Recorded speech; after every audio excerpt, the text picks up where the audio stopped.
Good evening, everybody. So I want to start with, I made a mistake last night. I did an oopsie. When I was streaming, I thought it would be a good idea to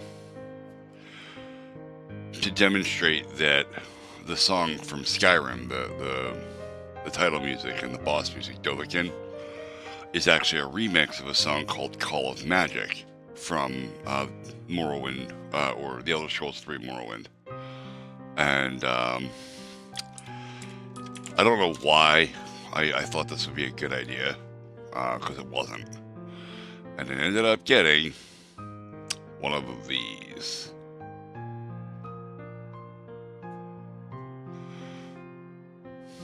Oops. Now, this isn't a copyright strike, it's a claim, thankfully. And it actually doesn't have any impact on my channel at all, but it could have, right? Because I didn't think about it. And then I guess there's this too. I don't even know what this song is. What was I can mute this section of the stream to fix up this copyright claim, but it's saying that my channel is not affected. And it's saying it's not affected because my channel is not monetized. If my channel was monetized, this would most likely say that the video cannot be monetized. So just, I gotta remember that in the future, that I have to be careful with music. And like, I knew that. I don't know why. I fucking forgot. I got off bullshitting, running my mouth at high speed, sharing all kinds of shit that I happen to know from 40 years of existence on this planet. And I just didn't think about it. So I must be careful. No more musics. My day was full of work, Tundra. Full of work. It was,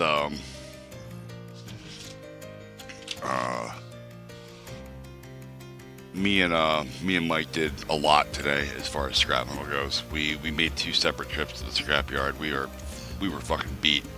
I got home from work and I took a nap for the entirety of the afternoon.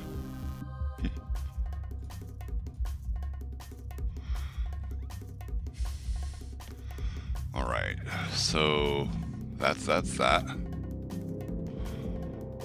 What am I gonna do? What up? Oh, everybody's here. This is great, Cole. 2, 3, 4. There's a whole 5 people in chat, although I'm one of them. That's awesome. This is great. This is finally starting to get some traction. Oh, you're in Twitch chat too, Cole. That's cool. I actually prefer the Twitch side of this. Oh, it's there. You just can't see it. Hold on. Let me fix it real quick. Where's the thing? Where's my sources? Alerts. Give me just a second so that I can right click, interact with this, and then scroll down and done. And then back to here. Okay. So what this control is in the bottom corner here, okay, over here, is it's actually a little web page. It's in my broadcasting software. And now Tundra also in Twitch. I can actually show you right here. It's this page right here. If I go to my analytics dashboard and I go to channel analytics, and then I go over here to see live count, this page is what is displayed in a little box. It's a tiny little web page I have embedded there. The problem is it's very small. So when it first opens up, this is what you're seeing. And I have to scroll it down so that you see the numbers.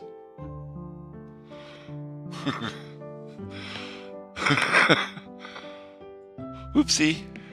It's a working hack, to have my sub count on right in the stream like that. Which is why when I first did it, it was at the top of the screen, because what I did was I had it like sitting mostly off of the display port, So I didn't have to scroll it because you just didn't see most of it anyway.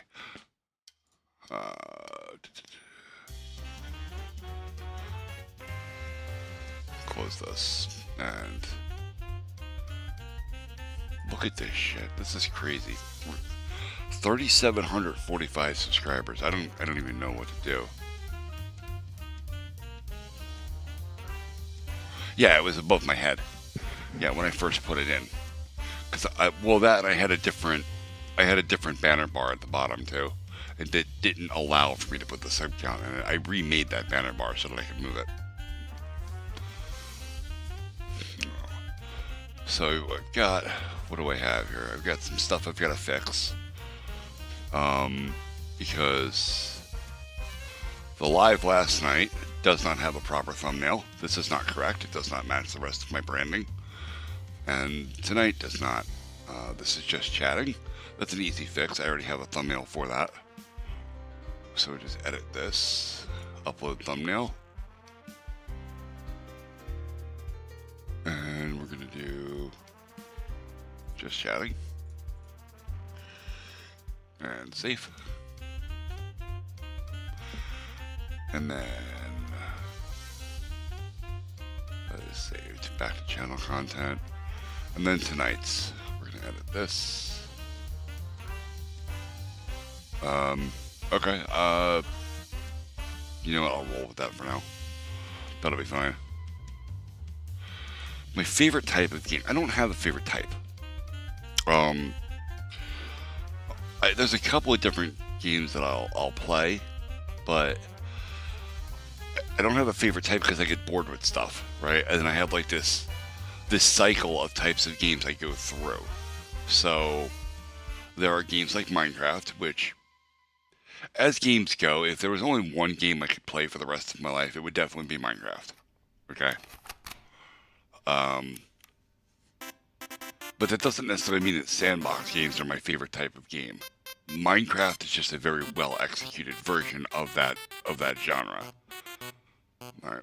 Okay, the music is eating me. Jesus God. No, I don't like that one. Oh, I don't want to listen to Cave Wait. Where's Warfire?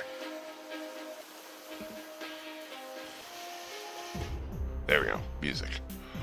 Okay. I do like sandbox games. They are fun, and they're definitely in the cycle of games that I loop through.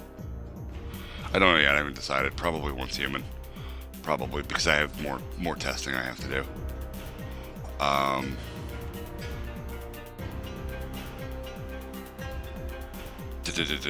lost my train of thought now. Where's my Steam? God damn it. I like automation production games like Factorio or Satisfactory. These games are a lot of fun, but they become really, really difficult to manage mentally after a while, and it actually becomes stressful to play them, and they feel more like work than a game. But I do really enjoy Satisfactory. Is really cool because Satisfactory is literally just Factorio in 3D, and you don't quite have the production output in terms of absolutely ludicrous speeds and ludicrous counts, because in 3D managing memory that way is a lot more of a chore. Hey there, big carp. Are you a yellow carp? You're a yellow carp, aren't you? I like this. So I don't know that I really like these types of games, because this is Civilization, Age of Empires kind of stuff. I don't know. I like Civ 5. I don't like Civ 6, and I don't like. Well, nobody liked this one, so that's not even fair to say. Frostpunk was cool as shit. Cortex Command is not. This was a waste of money. And I bought it knowing that the game wasn't completed and it was abandoned. It was literally the top post on the store page that the game is no longer being worked on. It was the guy that made this. This is a one-man indie team that made this. And it was his learner project. It was his very first game ever. And I wanted to see just what his first concepts was and how they were executed. As far as enjoyment goes, this game is very difficult to find pleasure in. Ark, I like Ark a lot. Ark has a little bit of that sandbox survival crafting stuff that things like Minecraft has, but also you get to, air quotes activated here, for tame dinosaurs. Yeah, I've played the original Pokemon games, and I don't like them at all, actually. Now I'm going to air quote tame dinosaurs here, because you're not taming them, okay? I have worked with real wild animals. That's not what taming is, okay? Taming requires building trust and companionship with an animal that has no reason to even like you, okay? What you're doing in Ark is you're filling animals full of drugs and feeding them food until you love you. That's not taming. That's called Stockholm Syndrome. Okay. Oh, God. But I do like Ark. As games go, Ark is a lot of fun due to its the way it's mechanic. Yeah, it requires beating them with a large stick, right? Yeah, don't do that. I do not advocate for animal abuse.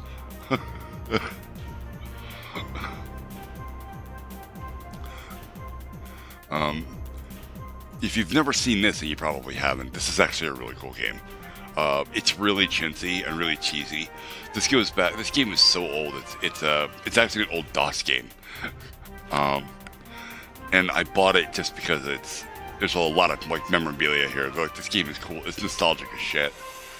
It is sort of like a build a city game where you have to manage like all of the resources in a little space station, and it's cool. Like, it's a neat game. It's the graphics are fucking shit. Like, it's pretty bad. Oh my god, does it really have a...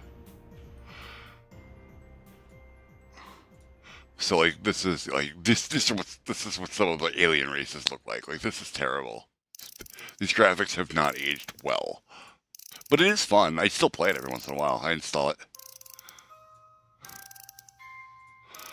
Oh, come on. Oh, that's a soundtrack. This isn't a game. These are the soundtracks. This is the soundtrack you're currently listening to. Deep Rock Galactic. This game is fun. This game requires that you have friends. I'm a geek. I don't have friends.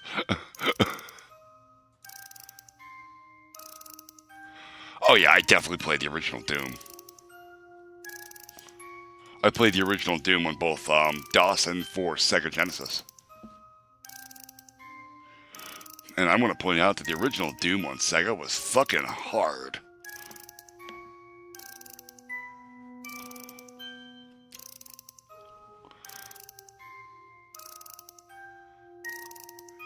Somebody joined the community. I didn't hear the name. I heard the TTS go off, but it was really quiet. Oh, there it is.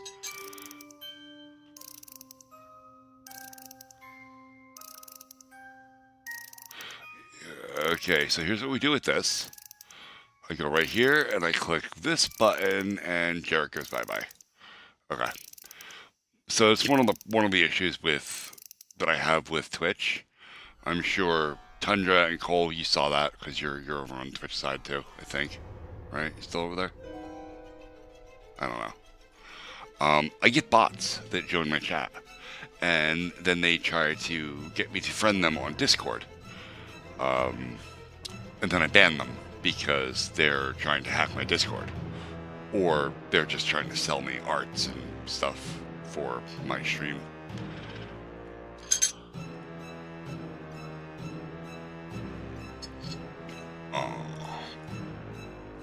But yeah, no, I totally played the original Doom.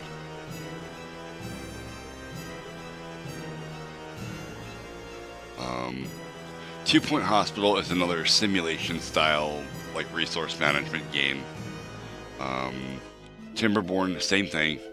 It's like a resource management kind of thing. I have not played Astroneer, but I watched Josh play it from Let's Game It Out, and it does look fun, but it didn't look complete enough for me to really want to get into it. Opinion on Star Wars. I was better before Disney bought it. How's that? That's my opinion on Star Wars.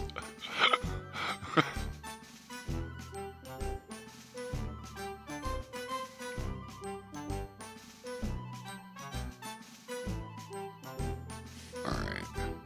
But then I also have this. And I'm actually fairly decent at this. I'm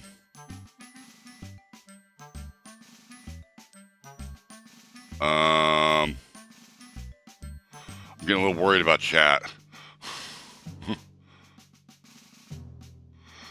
Favorite spaceship? Oh, from Star Wars? You know, I always thought like what are they? They're called the TIE fighters, or the little X-wing fighters. I always thought those looked cool as shit.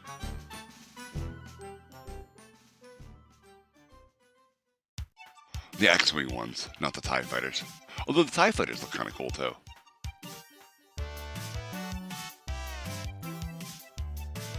The TIE fighters are the ones with like the big dummy wings around the outside.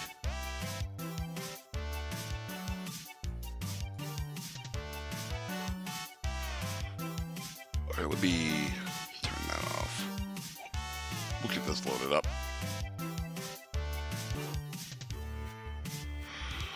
I'm not really a fan of pure war games. A game that doesn't... I like games that have a story to them, right? To some degree, even if I'm writing that story while I'm playing it. So games like Dwarf Fortress, games like RimWorld, you know, where just the act of me playing the game, and Minecraft is kind of the same way, if you want to look at it that way, where as you play the game, you're sort of building the history of the world, and that does become the story, and I think that's cool. Or games like Once Human here, which already have an embedded story, or I'm a sucker for Final Fantasy VII. You know, Final Fantasy VII has one of the most involved storylines of any game ever, and it came out for PlayStation 1. You know, so Call of Duty doesn't really have a story. It does. There is technically a story there. Same thing for like Halo and for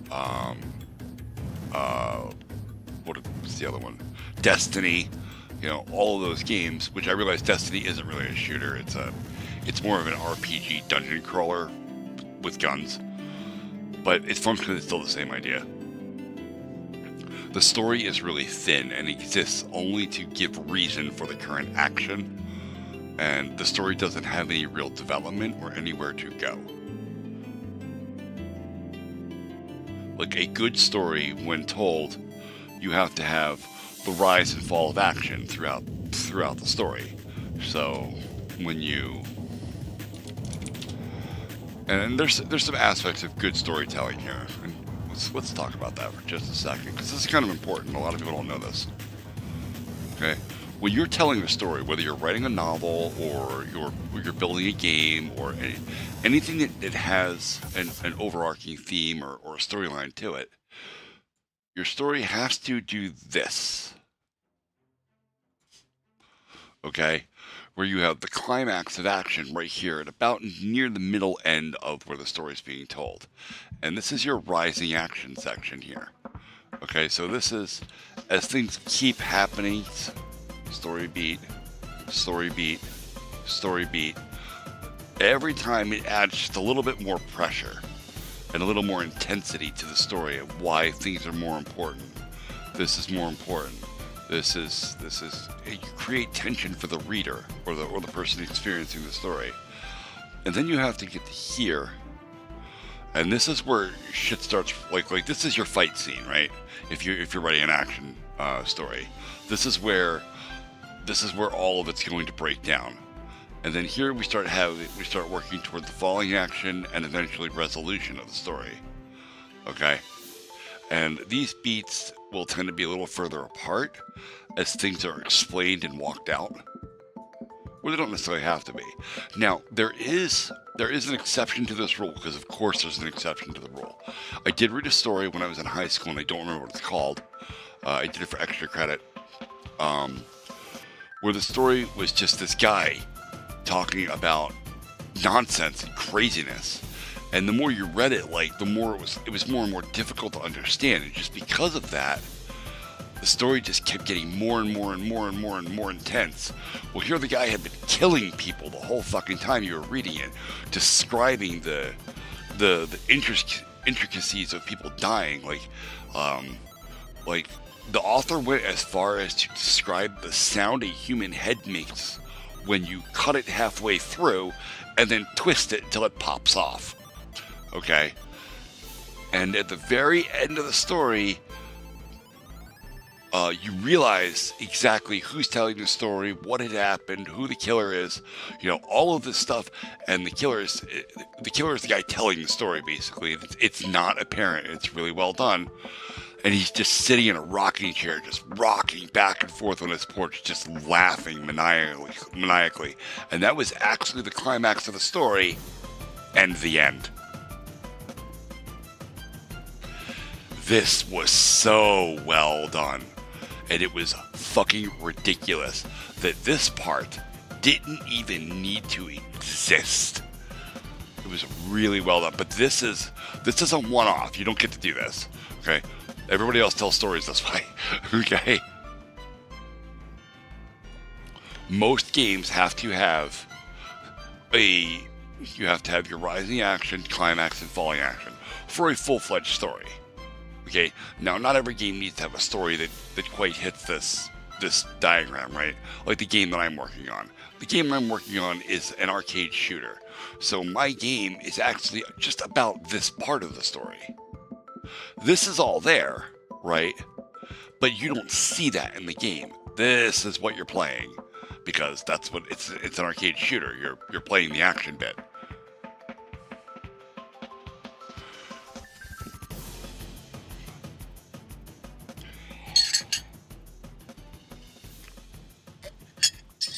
Alright, let's control A all of this nonsense. There we go. That magically appeared on somebody else's computer, I'm sure.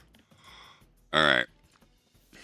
Because Thor told me that's how that works. And I believe Thor, because he is the Goblin King, and he never trolls ever. Alright, so that's basic storytelling. So I like to be told a good story when I'm playing a game, and if I'm not told a good story, I will generally get very bored with it quickly. So games like Call of Duty have a really thin story. Even Medal of Honor, right? The very first Medal of Honor game I played was Medal of Honor Frontline, which was for the PlayStation 1, I believe. And that was crazy as hell. Like, because you were there storming the beaches of Normandy on D-Day, and there was bombs and mortars going off and shit. It was fucking wild. And it was shaking the shit out of my buddy Mike's bedroom, because we had it hooked up, with the PlayStation hooked up to the surround sound. It was fucking wild. Alright, let's turn the music off. That way I can have this on.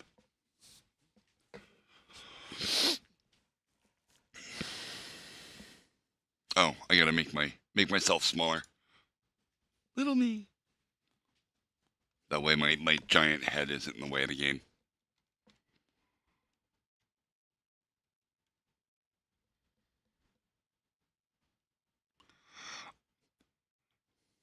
$10x10, you're right.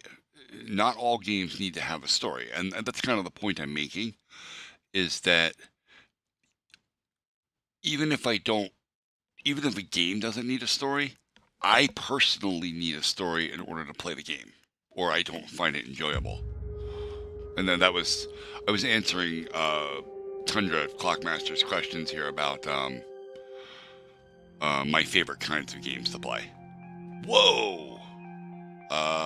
Green is usually good. Okay.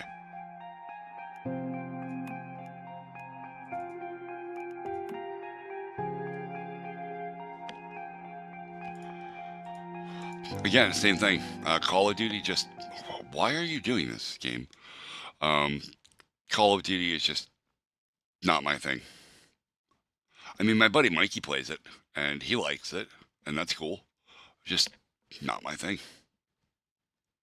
I need more sustenance in my games than that. I don't like sports games at all either. Yeah. I won't play Fall Guys. I won't play it. I will not play a game that has managed to monetize being toxic as fuck to other people.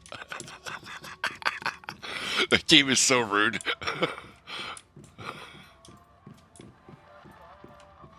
Fucking Fall Guys.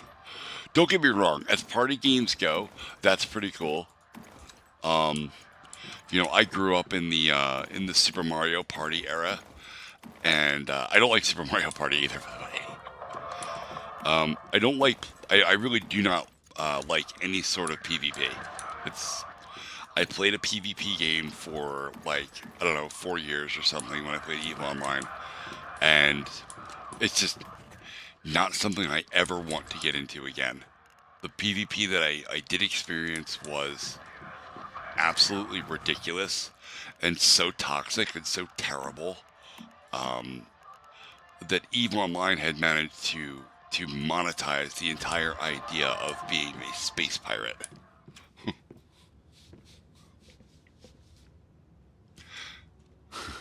There is no in between. Yeah, that's pretty. Yeah, tell me your ADD without telling me your ADD. That's not always true, although typically it is. Yes. But I have played versions of Minecraft that are absolutely off the hook and very adrenaline pumping. So back when I worked for Minelot, and we were building the server network over there, we had installed the paintball plugin on one of the servers as a mini game, and we functionally took a portion of Minecraft and turned it into a gigantic first-person shooter. And it was actually kind of neat to see how it was implemented. And it was a little bit fun to play, right? But it was fucking wild. It was absolutely wild. And it was crazy. It actually wasn't a mod. It was a plugin. So it was server-side only. Your run-of-the-mill Minecraft client would have just played it. Yeah, fucking Fortnite not my thing.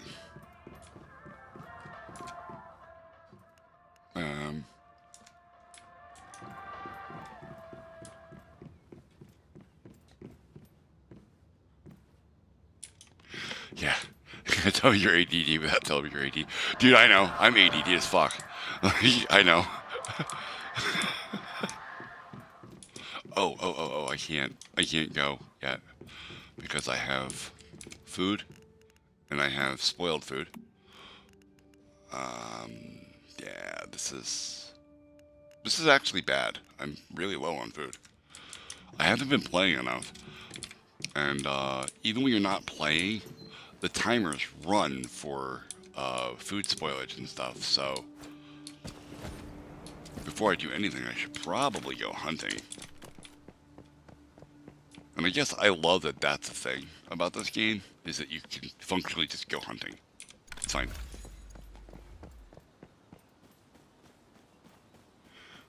Now this is weird, there's usually deer in my front yard, and I don't know why there isn't today. Probably because the chunks that my house sit on were not loaded for a long period of time, so nothing has spawned here. There are ghost after images of my wife everywhere, I swear to God.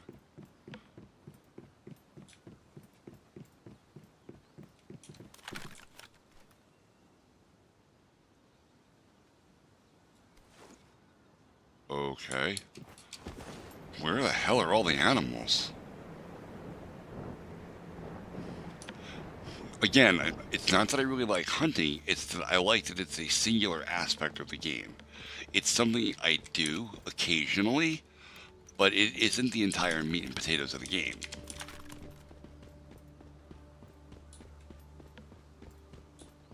Like, I wouldn't want to just sit and play a game where all you do is hunt. Like, that doesn't sound fun to me.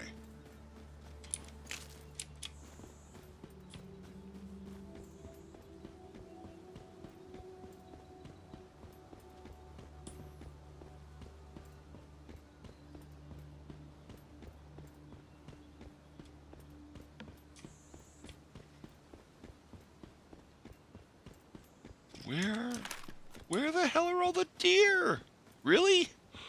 I swear to God, there are always deer everywhere, like everywhere, and I don't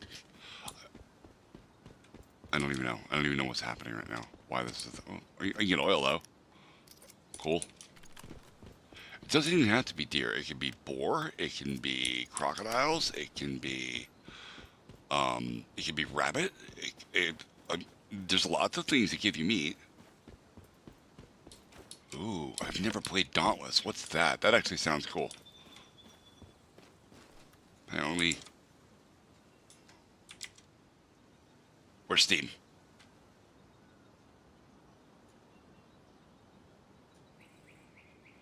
All right, remember, we don't look things up directly on stream. That's how you get permanently deplatformed. Why is everything dumb? Oh, because it's the Activision sale thing. Oh, here it is. Dauntless. What are you?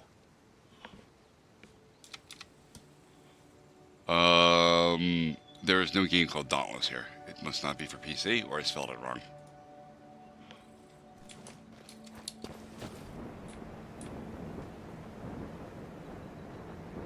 I did not spell it wrong.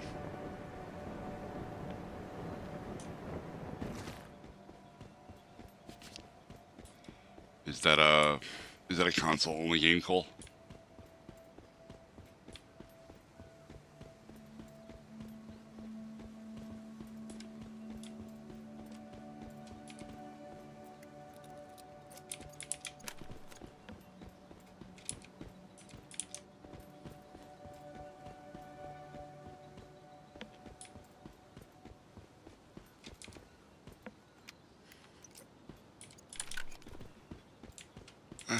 Come on.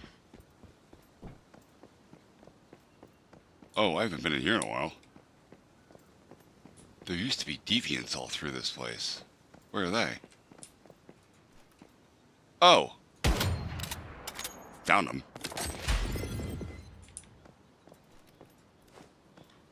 Well, I found one.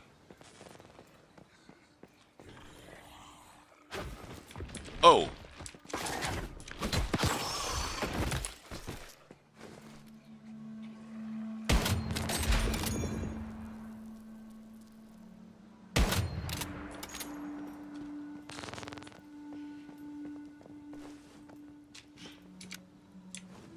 Flashlight on, that'll help.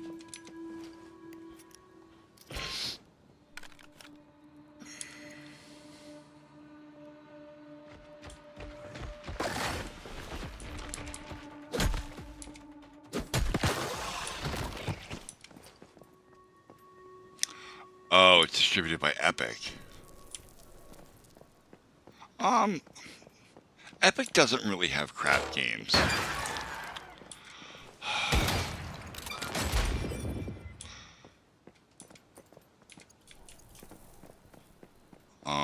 Epic's problem is inexperience.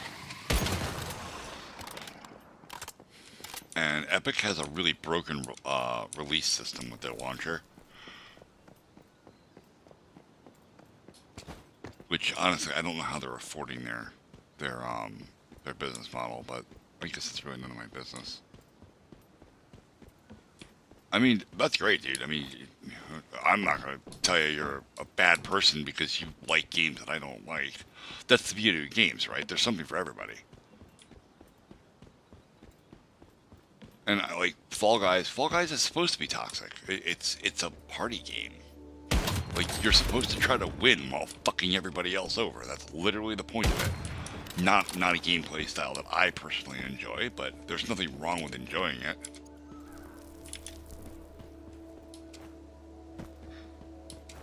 Alright, I feel like that conversation is going to turn into an argument in a second. But maybe separate you two. Do not make me pull this stream over. I don't know if you guys are old enough to get that reference.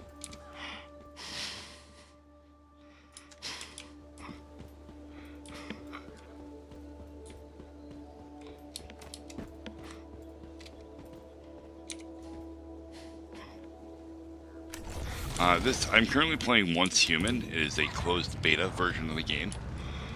It will be released later this year, in quarter 3, so around July or so. Hello. Me and my wife were invited back for the third round of beta testing. So that's what I'm doing. She's at work, unfortunately, right now. Yeah, God damn it! Don't make me turn this stream around. Oh, wait till your father gets home. Yes.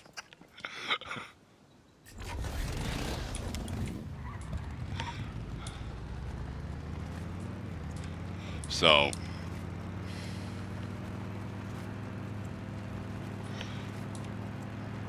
did you ever tell me if that was for PC? Cole, Dauntless.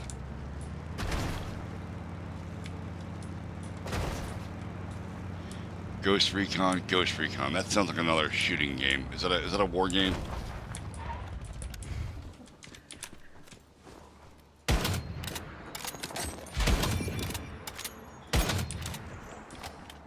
Yeah, I know, not my thing, man. It's literally what we were talking about 5 minutes before you got here. I don't play games like Call of Duty or any of that. It's not my shtick. I don't mind shooting in games. You know, like obviously I'm sitting here playing this with guns.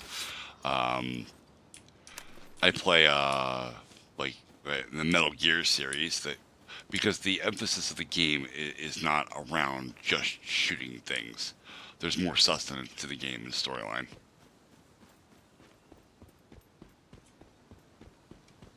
All right, guys. Enough about Fortnite's backstory. Jesus Christ. Fucking killing me.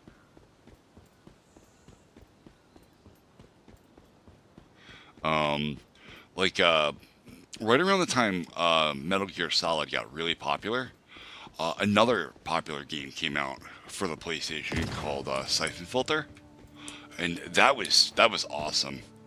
But Siphon Filter was like infuriatingly difficult sometimes.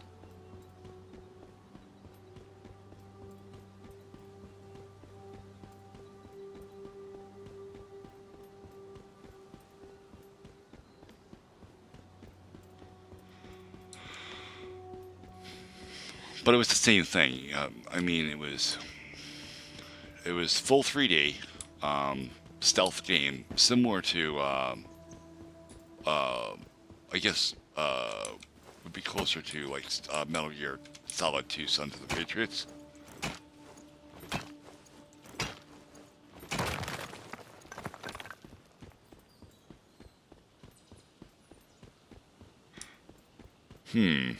An open world kind of thing, huh? All right, so now you've got my interest peaked. I do like open worlds, but just because a world is open doesn't mean it should be. A lot of developers have taken the open world approach to things, which really just means they used a procedural generation to generate a huge world, and then managed to put absolutely nothing in it. I like, if you're going to have an open world, you need to have a use for all of that additional space. Like, this game makes use of all of the extra space by letting players build their own housing.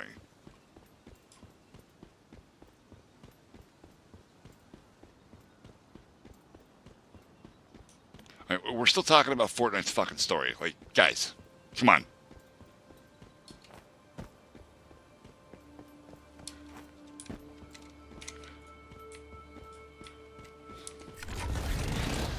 Leave the roasting to my fucking comment section. That's what it's for. So that video I did that made me wildly popular is still gaining traction.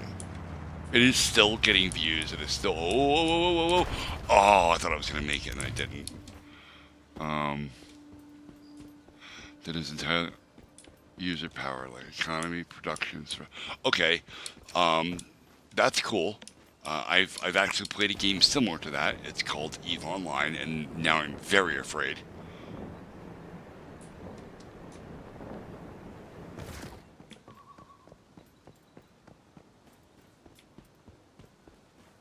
I didn't even mean to come here. This is cool, though. I just found... Where the hell am I? Oh.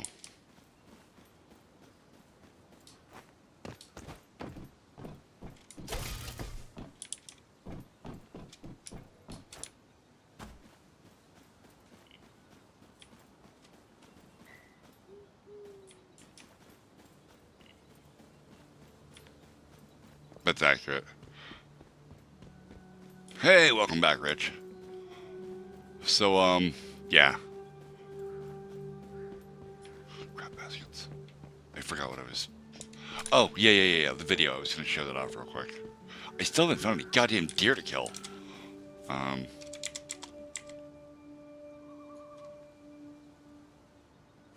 Channel content. Shorts. By views. There we go. Yeah, 219,000 views. This had 215,000 views this morning when I went to work.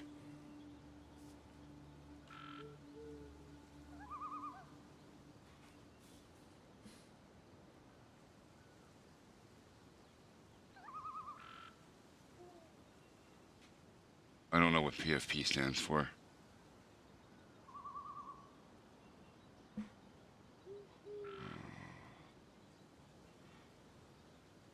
You guys are going to be the reason I start hiring mods for chat, I swear to God. You're fucking killing me.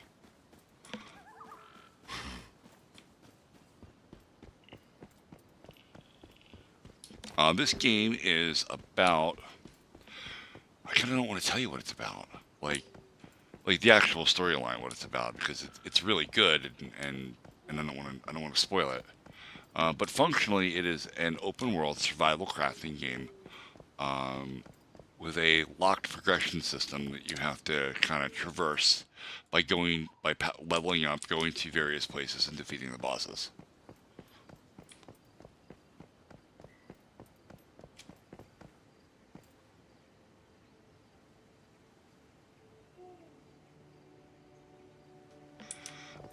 It's very cool. There's a lot of like micro mechanics in the game, which,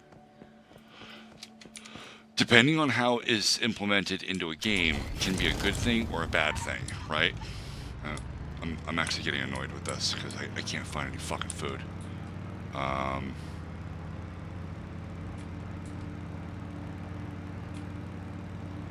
That's a mountain. I can't just go over there. Those are boars, which allow us food.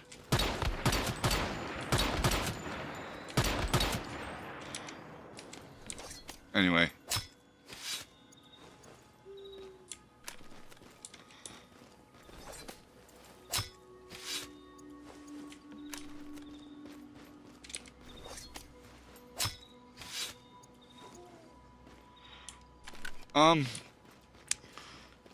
Is it for PC?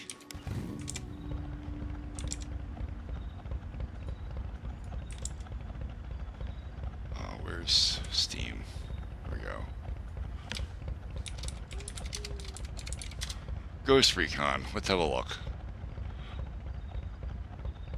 Oh, it's Tom Clancy.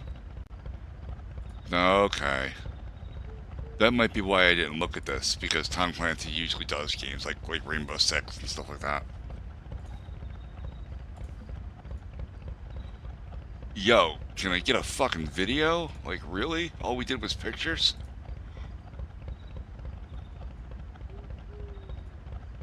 Okay, well, I guess not. Fine.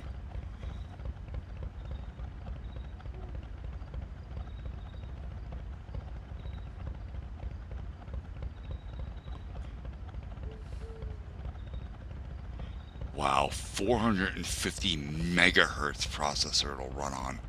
128 megs of RAM. That's like my first computer. Jesus. Well, not my first computer, but... Oh, okay, Breakpoint. Okay. Let's look that up then.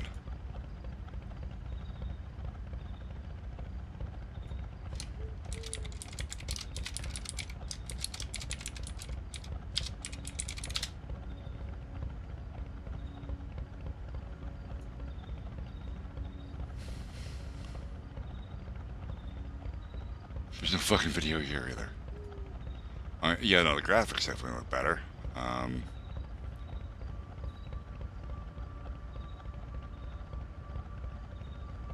Okay, you know, okay, now the system requirements make a lot more sense.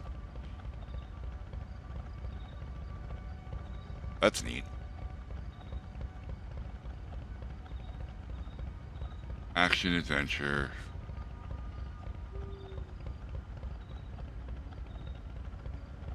DLC, so I need the original game, not the 1-year pass. For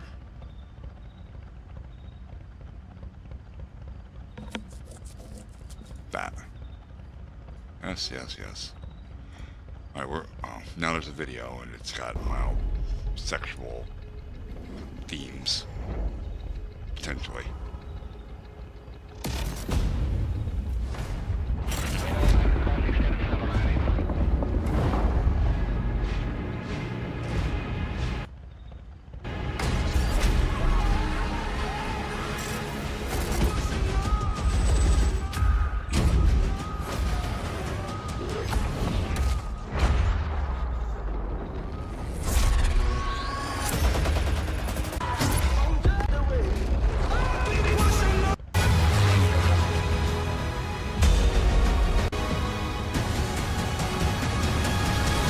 Ghost Recon Breakpoint.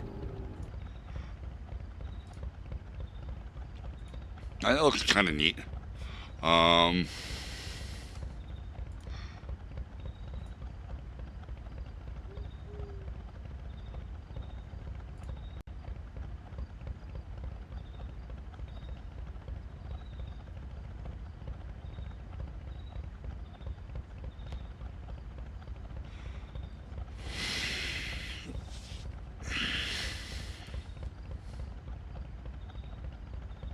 Enough!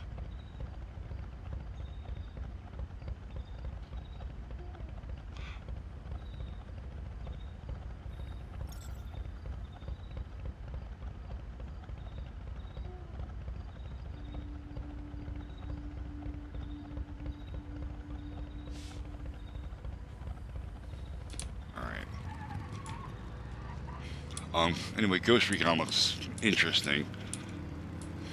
I will look a little bit more into it after stream. I did watch the trailer video.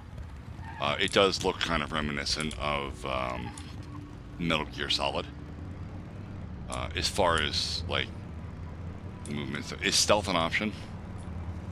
Like, is stealth a thing you can do, or... Because it doesn't really touch on that at all. Alright. That was kind of the thing that made Metal Gear so absolutely iconic. Is not just the stealth mechanic, but if you were good at it, you were rewarded for using it. A lot of people don't know that. Okay. That when you completed Metal Gear Solid, if you did not alert the guards of your presence at all, you received a really good score. And it would actually change your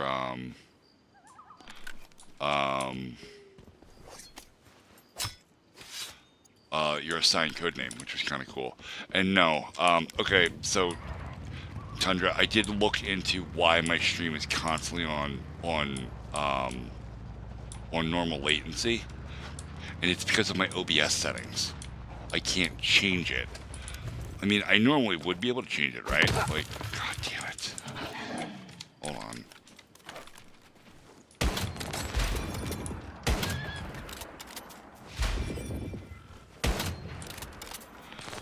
The problem is...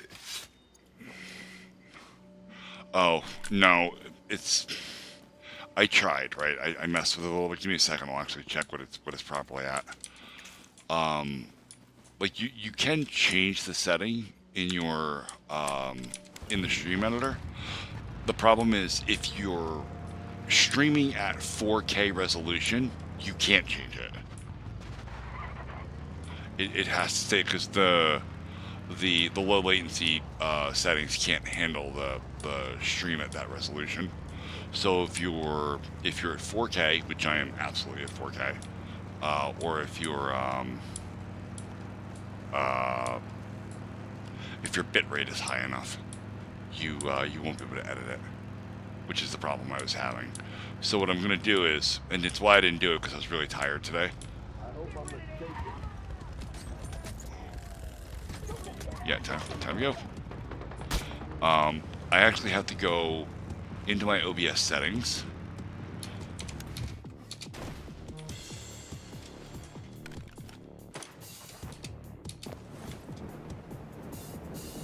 and I have to retune the entirety of my scenes and everything to be physically smaller. Because right now they're like 1280 by 1020 or something. They're gigantic. This game is very cool. I kind of botched that jump up there. Usually you can leap, you can ride like your motorcycle off of a cliff, dismount the motorcycle, and then hit spacebar to grab V here and glide down.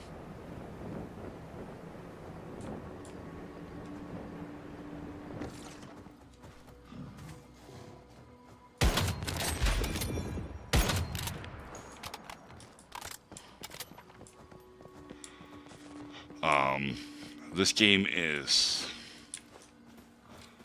really depressing, if I'm 100% honest.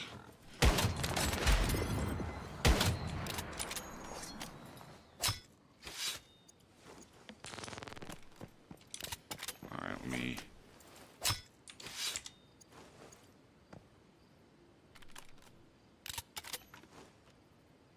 Really? Oh, it's right here. Stream settings. Yep. Oh, it is on ultra low latency. Look at that.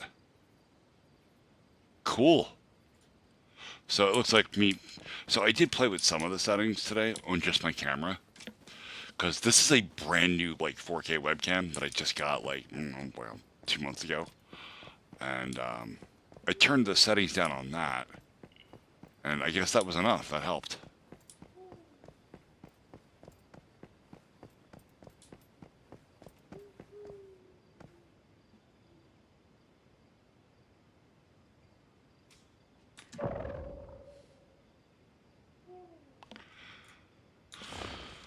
And then back to my house.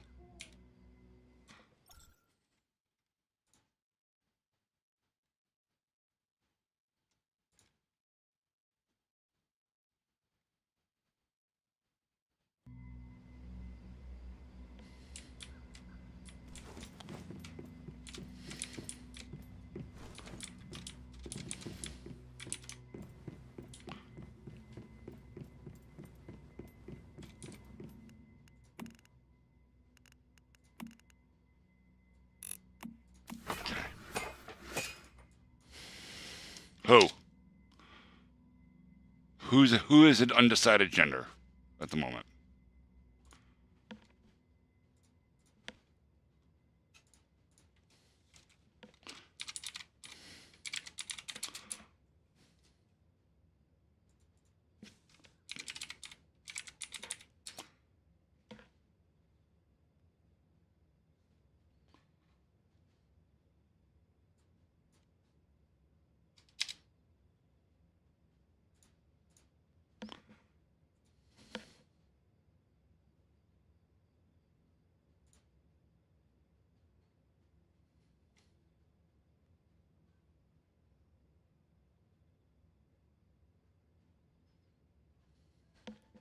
Hang on, I gotta yell at my daughter.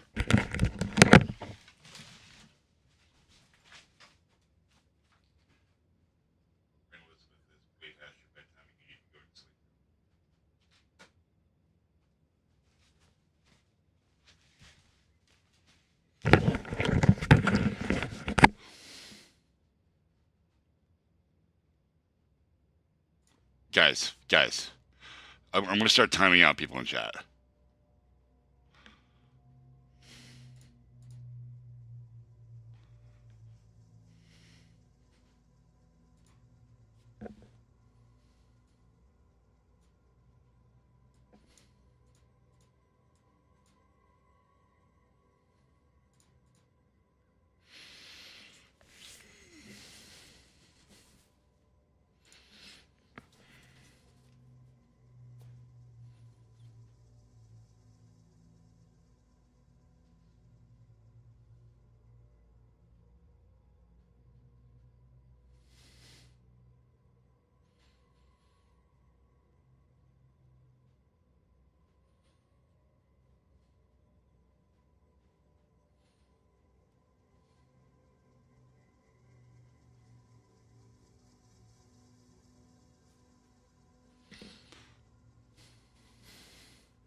And that's the end of the conversation. Like I asked literally half an hour ago. Oh, Magnum, you can't. Once Human is in beta, I'm part of a closed beta test, and quite literally closed. There's no more accessibility to the game. They were also testing the mobile version of it. I don't know if the beta slots filled up for that, but I know for the PC version of this, there's absolutely no access now. It does have a Steam page though. Let me just see.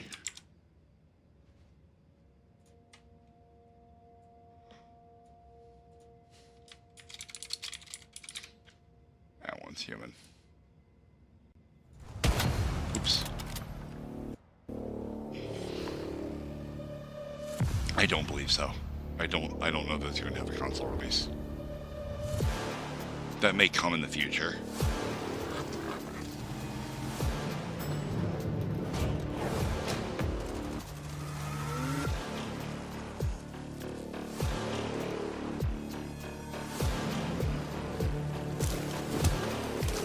Oh yeah, I forgot you could fish.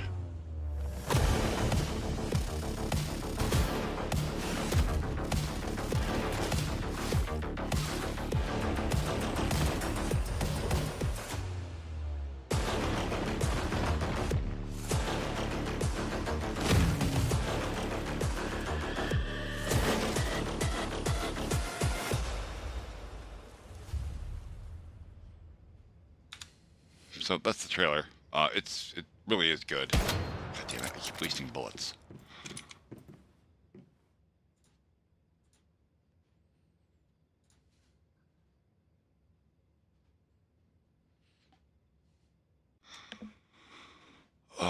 Let's see.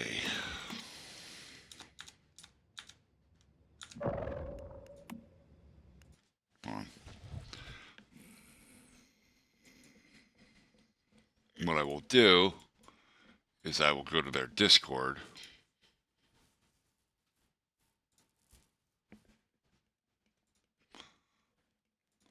Invite people. Copy link. Here is the link for their Discord. You can feel free to poke around in there and see if there's any information about a potential console release if you like.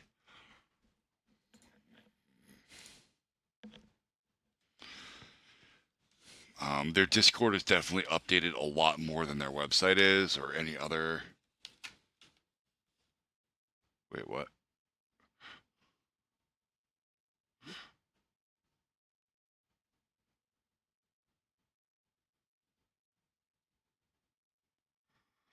Um,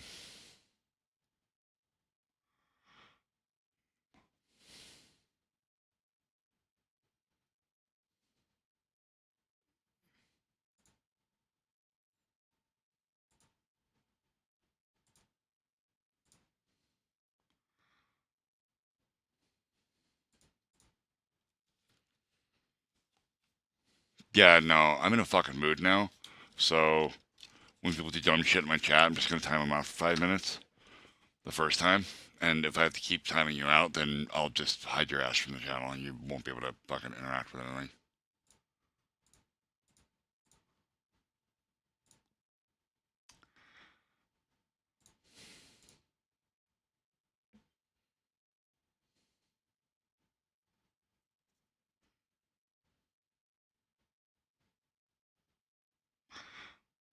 Okay, well, apparently we all want to do this today. You can have 5 minutes. You can have 5 minutes. Go to my participants. Okay, you just got hidden from the channel. There we go. You're done. So this is one of those things that happens as you become more popular. You start seeing more and more dumbness in your chat. which means I'm probably gonna have to get like an auto mod solution or something for YouTube chat. I have one for Twitch chat already. It's called Nightbot, which I really like.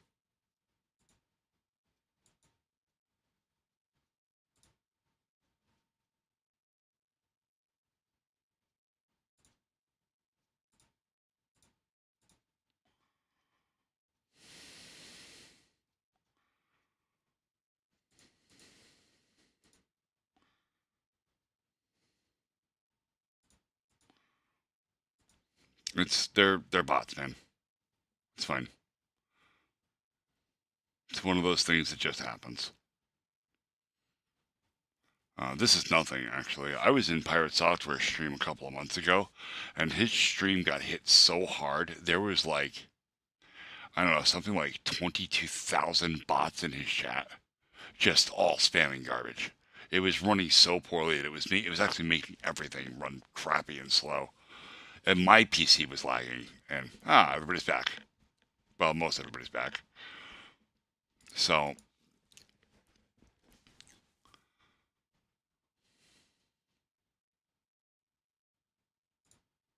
that's gross.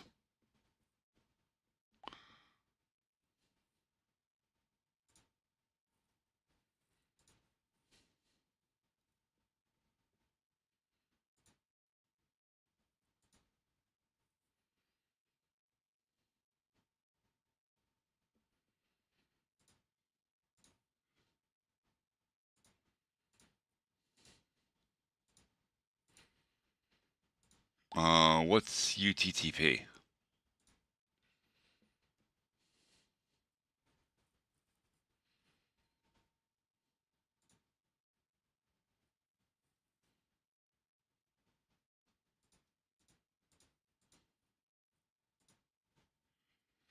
No, it's fine, Hunter. I needed a way to forcefully stop the conversation, so that's what I did. That's all. I mean, literally, I think the smallest option I have is, well, put user is 10 seconds, 1 minute, and 5 minutes, or 10 minutes, 30 minutes, and 24 hours. So it's like, yeah, let me just break this the fuck up because everybody's so busy trying to be right that nobody's listening to anyone anymore. And then the bots attacked, so that happened. All right, well, I want to see channel activity. Is that really, that's Dwayne The Rock Johnson's face. Are you serious? All right, let's go to channel. What is this guy? Yeah, okay, to no one's surprise, there is no content here. All right, well, I reported his account as malicious and permanently hid him from my channel, so that'll be the end of that. I don't know how many more accounts he has, because it looks like he came in with Spidey Plays as well. Channel activity, go to channel. Oh no, this was an actual person with content, and they were in here just spamming. So that's fine. This person did not get banned. They just got 24-hour timeout. All right, Magnum. Yeah, I might look into it. I don't know. I've got a lot on my plate right now. Like, I'm definitely gonna look at the game. I'm just not sure I'm going to go pick it up yet. I still have a game I'm supposed to finish building.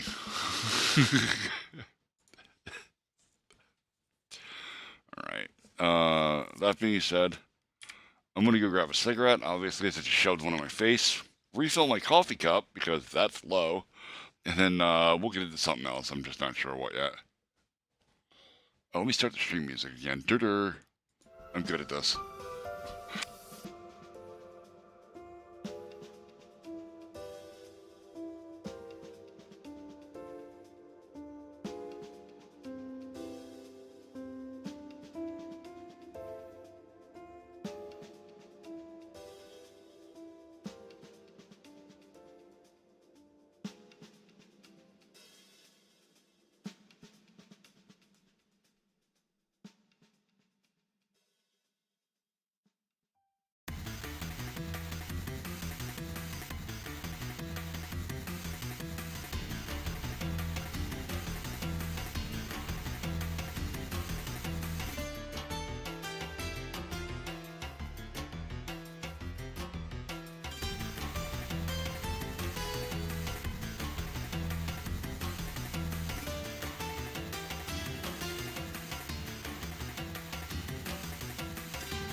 I'm back. And I apparently missed messages that were retracted.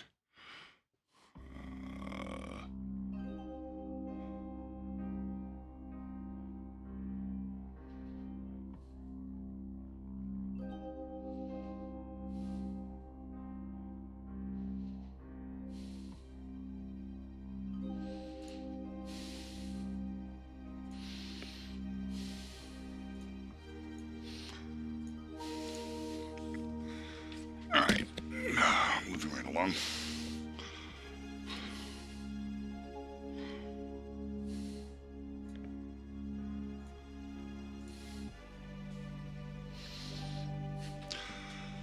Alright, well, let's do some research.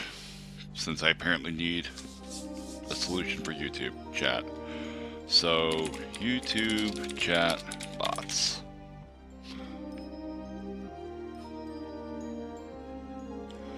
What are the fucking odds that this would be the first thing that came up?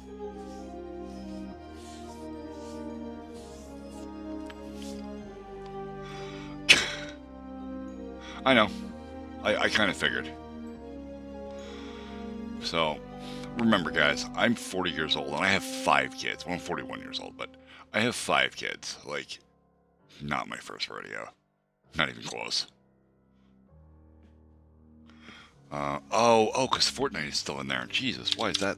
That's not what I want. Okay, chatbot for Twitch and YouTube, okay. Streaming chat. I need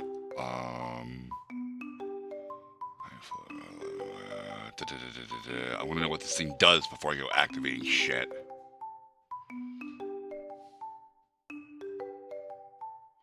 Spam filters, that's good.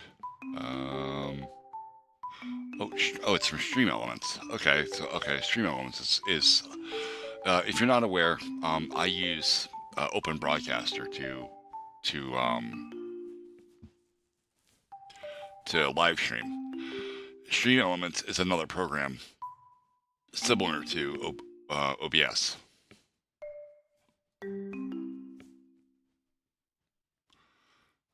Is this a plugin for Stream Elements though, or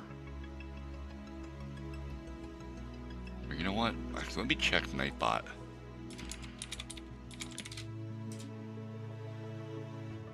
All right, this is my Nightbot stuff for Twitch. Does it have an integration for? Oh, it's got an integration for Discord. That's good. I didn't know that was there, but.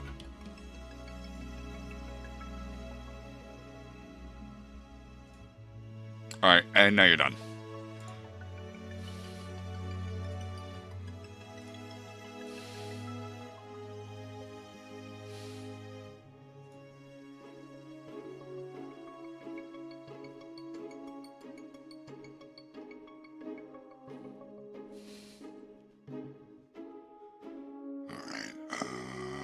Let me just, how about Nightbot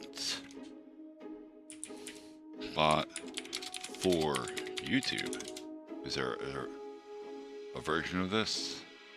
And YouTube, okay, so yeah, it's supposed to do both.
Unfortunately, YouTube doesn't have a way for me to actually ban people.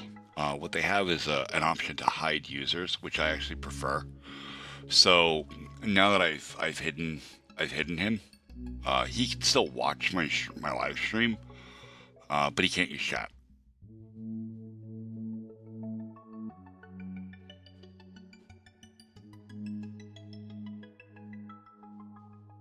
There's Twitch. Where's YouTube? Oh, those are variables.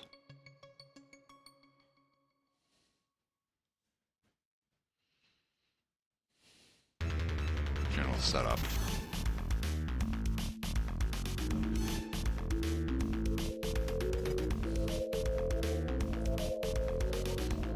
On the dashboard. I don't want.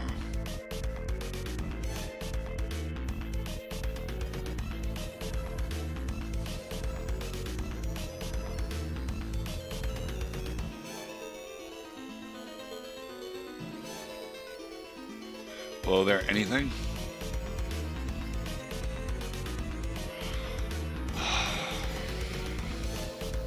Yeah, okay, so if I click part channel, that'll actually take Nightbot out of my Twitch chat, but I don't want him to do that. I want Nightbot to join Twitch and my YouTube chat, and I'm not entirely sure how this is supposed to work, but...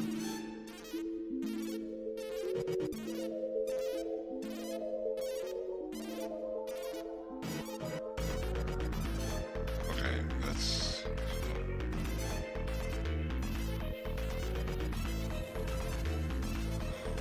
Oh.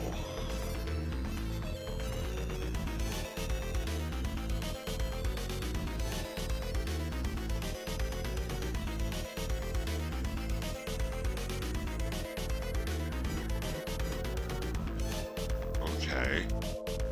So, if I want Nightbot to join my YouTube chat, I have to create a second account and sign in with my YouTube credentials. That's fucking annoying. Or not credentials, but like using the YouTube OAuth.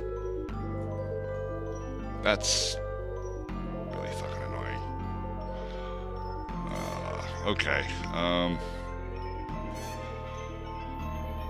You know what? I'll just continue to manually do it for now. I'm gonna have to write my own bot. That's what's gonna happen. I've already written a bot for Twitch API, so that's fine. I'm just gonna have to write a bot for the YouTube one as well. So let's look into that. YouTube API.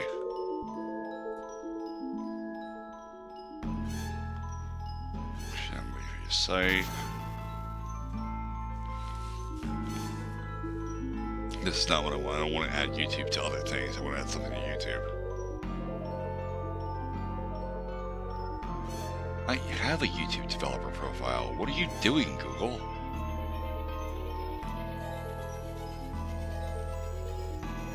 Oh, yeah, sure. Give me a second there, Tundra. I'll show you.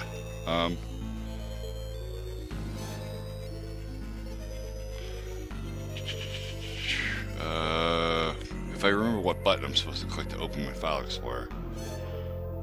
D. Or did I delete them all? I might have deleted them all.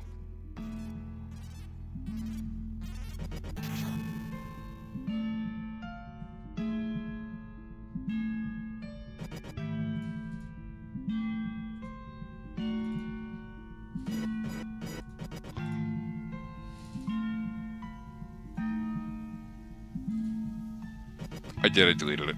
I was gonna play a joke on you, but, so I did a video a while back, if you check my channel. Oh wait, is it this channel?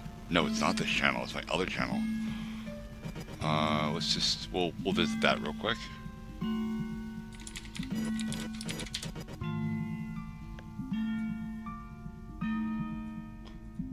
/@KeepsWorksDev.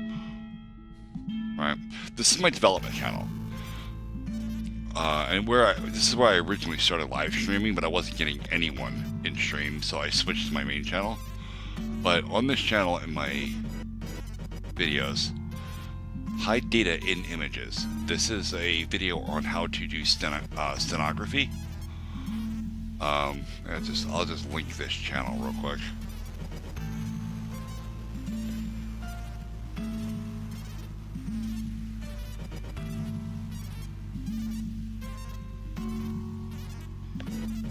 Let's start this up real quick.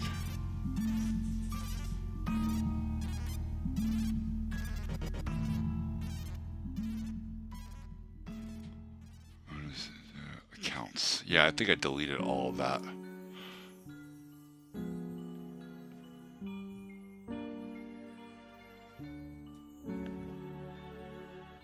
No, it's right here. Okay. So, I'm gonna... Yeah, but that's a password right there. And, that's a password.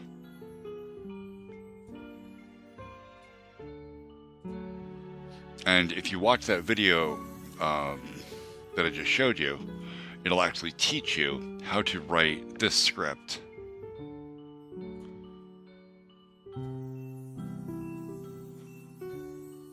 To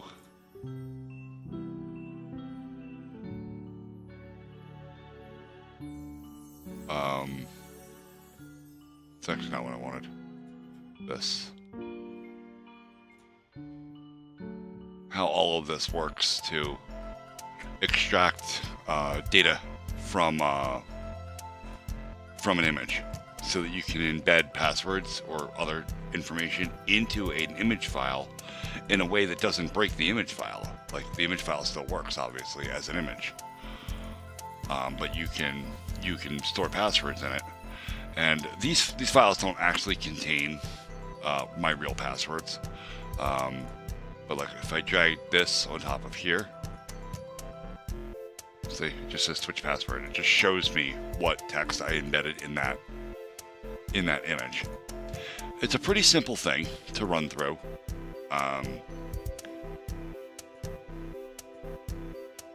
Well, I'm obviously not going to tell you that. Hey there, wonderful wife.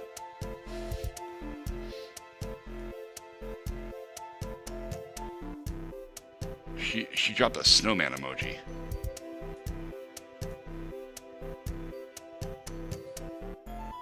Could have used you like, I don't know, about 15 minutes ago.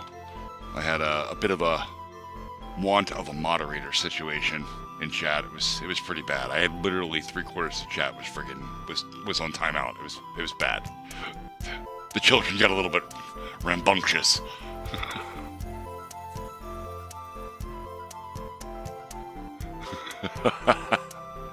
Oh, it's very goddamn funny. But yeah, if you go watch that video, it'll show you how stenography works. It's very cool. Am I saying that right? Is it stenography? No, it's steganography. My bad. Stenography is court typing.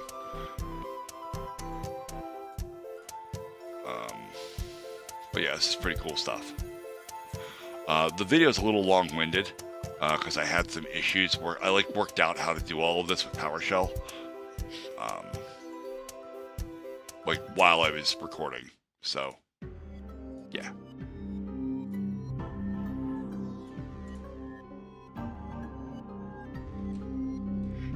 I really can't see that emoticon. It looks like a snowman holding a pickaxe. Oh no, it's a shadow. Oh no, is that a penguin? It's a penguin.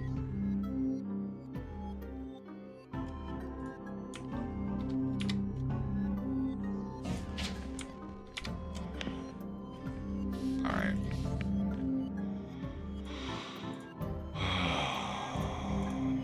All right, I want Nightbot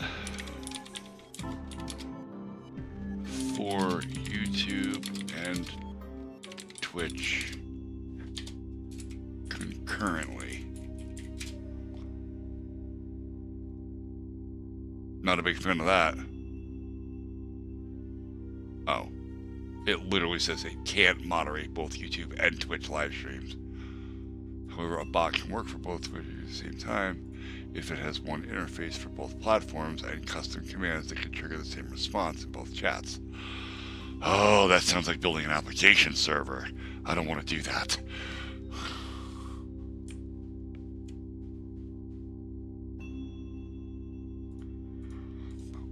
I'm not sure what I want to do about that yet, but I really don't.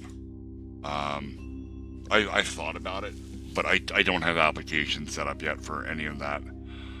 I I don't know if I really need actual like human moderators yet. It's not that hard for me to reach over and handle stuff for now, while my counts are still really low.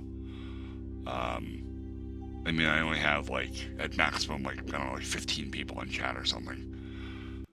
And there's never anybody over in Twitch other than bots, which makes me sad because Twitch is actually my preferred streaming platform. I really like Twitch, and I really like Twitch because I have all the interactions all set up in Twitch, all the events and stuff, so that when people follow the channel and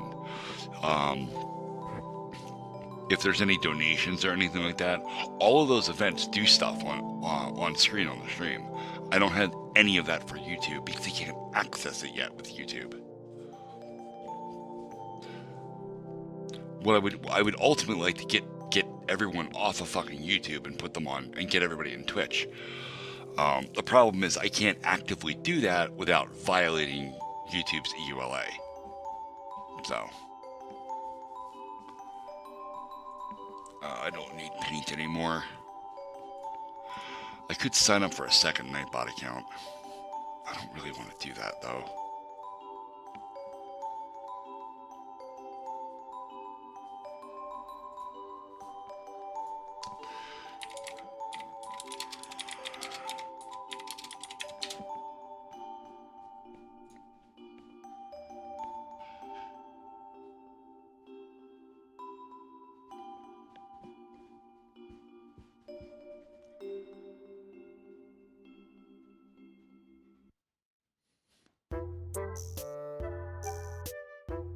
Oh. That's a lot of JSON. Okay.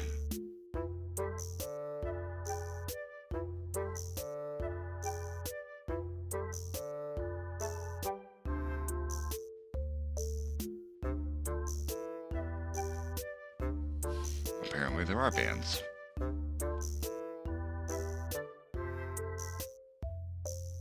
Okay. I cannot answer that question without violating the EULA.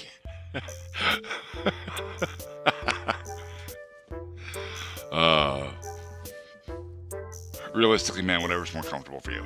It shouldn't really matter. I'm gonna actually change this to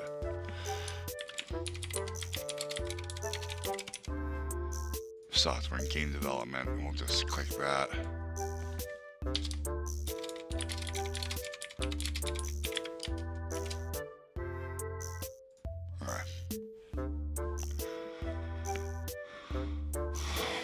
So this is how I learn.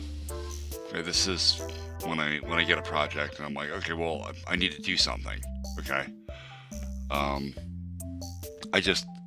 look up the documentation on how it works, and then I just kind of figure out how to automate it.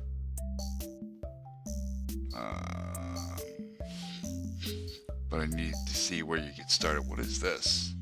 Why is it got a no on it? Oh, it's deprecated. Okay, that's why.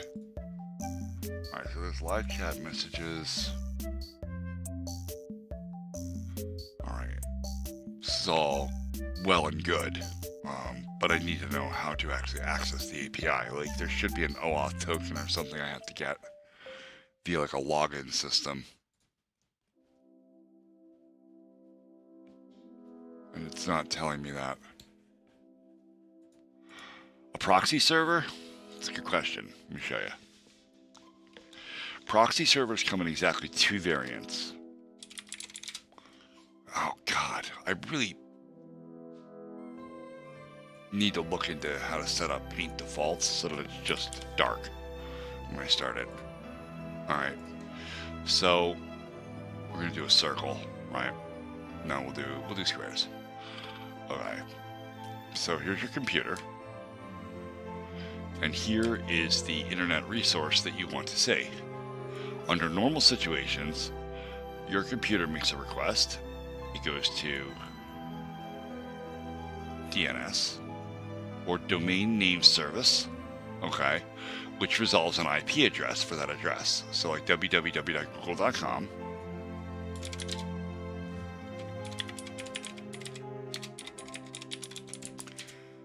Okay, this is a DNS request. He's using NSLookup, okay, or name server lookup, okay, and it shows me the IP address of google.com, both its IPv6 and IPv4.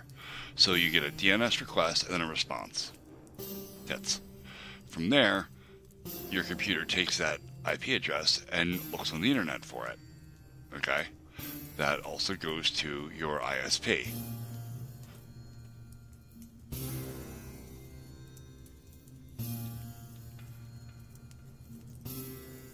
And then your ISP goes and gets that resource for you and returns it. And that's how your internet works, basically. When you have a proxy server, it works a little bit differently.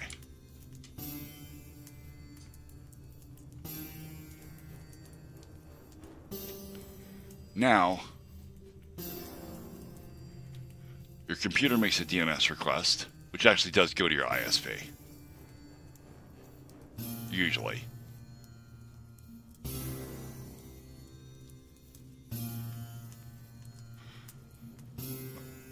Alright. And then it returns the IP address. Then your computer goes to your ISP requesting the address via proxy server. So what it does is your computer doesn't actually request the document you want, it requests the proxy server. And then your ISP connects you to the proxy server. Your computer then tells the proxy what document you wanted, it goes and gets it, and returns it for you. That's web-based proxy. Okay, this is one way, what's called shadow proxy. Okay. There's also another form of proxy called a live proxy, which is a little bit more complicated and doesn't have any real use cases other than for like game servers and stuff like Minecraft. If you've ever seen like hub systems for Minecraft, where you go to one world and then there's portals that go to other game worlds. They're not game worlds; they're separate instances of Minecraft, and it all works through a proxy called Bungie. That's a live proxy service. Anyway, a little bit different. But a proxy is basically just another gateway between you and the internet and the places that you're looking. And it's supposed to obscure your data and be a little more secure. It's not. There's literally no reason to use a proxy unless you're having problems with your ISP. Welcome back, Rich. So that's what a proxy server is.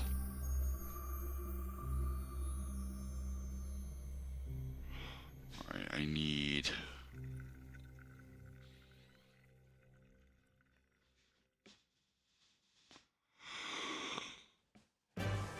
Okay.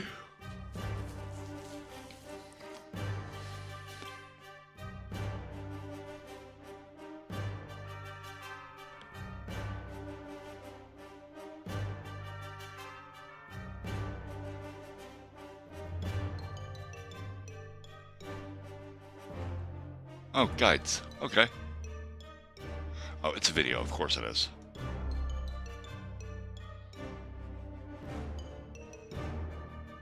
You'll need a Google account. I've got 2 of those. Register your application with Google so that they can submit API. That's what I was looking for. Usually, before you can create an app using an API, you have to register that application with the API controller. That way you can get what's called an API token or an auth token. And that token is what lets you access the API. If you don't have a token, any request that your application makes is going to return what's called a 403 or a forbidden response. Hypothetically, nothing. In actuality, you can code a proxy server, and I've done it. I did it in Perl.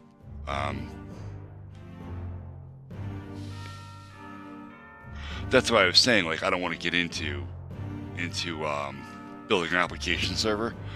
Functionally, that's what it would have been. It would have been a proxy with a little bit more code in it. But yes, I could write a proxy that Nightbot connects to, and then any commands that are issued from Nightbot would go to my proxy, and then my proxy would then rebroadcast them to both Twitch and YouTube chat.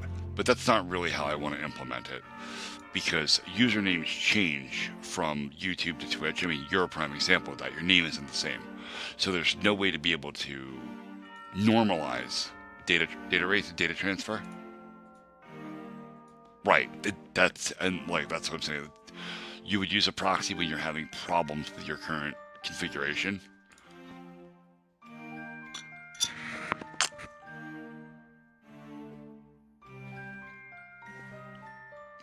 Oh God. Oh.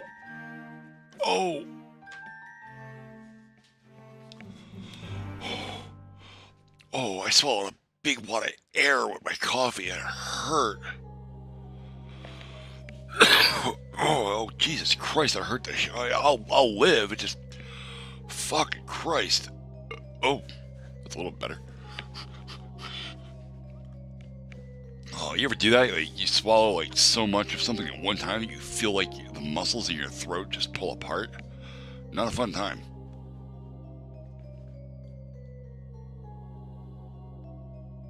Why? I don't want to do that. That's a lot of work. Proxies are a pain in the ass. And proxies are often targets of cyber attacks. Because proxies are the nature of what a proxy is and the way it works makes it easy to abuse.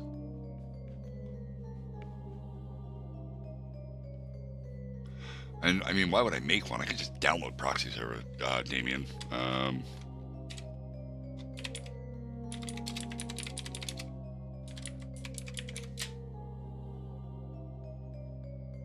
There's one.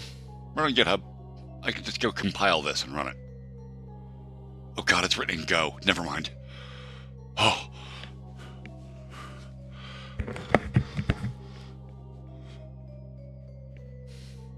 Yeah, it's for a reason. You're not supposed to be doing that kind of shit at school.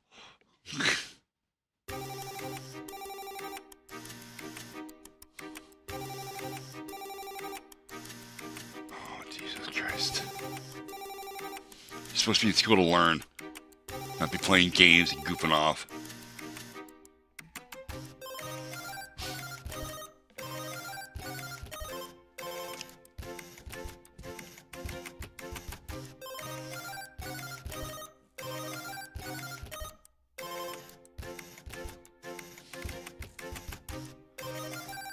Snippets.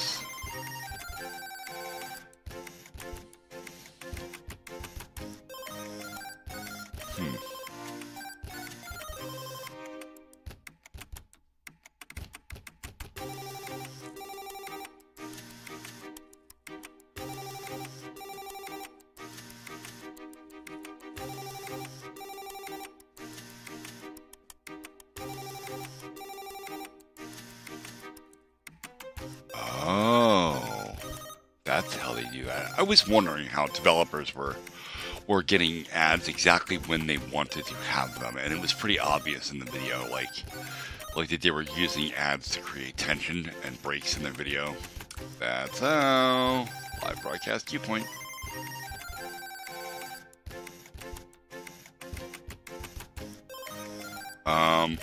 I mean, I've heard the word. Oh wait, look it. I've never heard of that. I misread it the first time as booklet.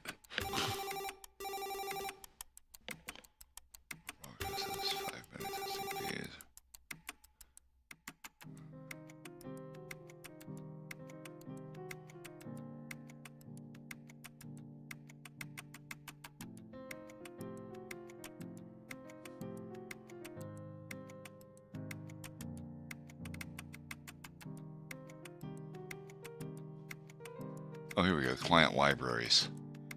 Looking for one in C#, please. Objective-C. PHP, Python, Dart, Go, Node.js, Ruby. Nobody has done this in C# yet, really? Oh, wait. .NET. That's C#.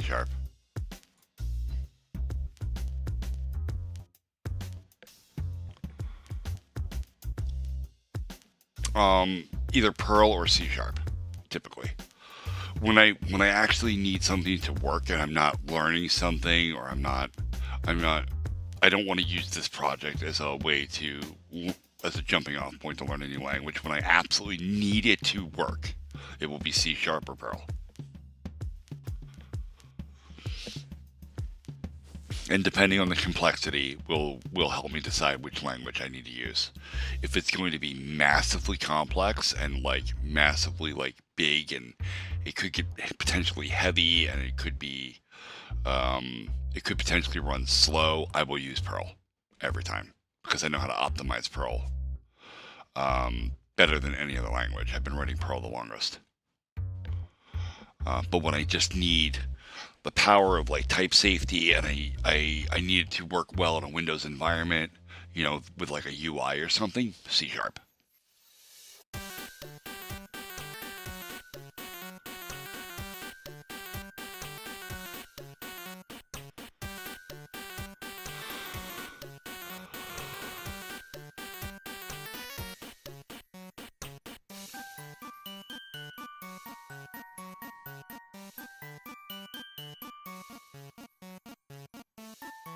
Ew.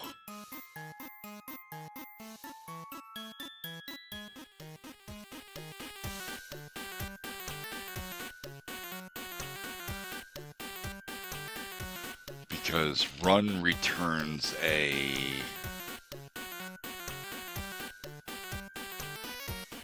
new program returns a copy of the class, and then fires the run method, which returns an async, and then you immediately call wait. The fuck?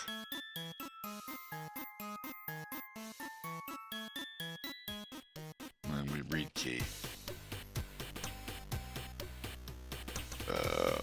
This feels filthy, but okay.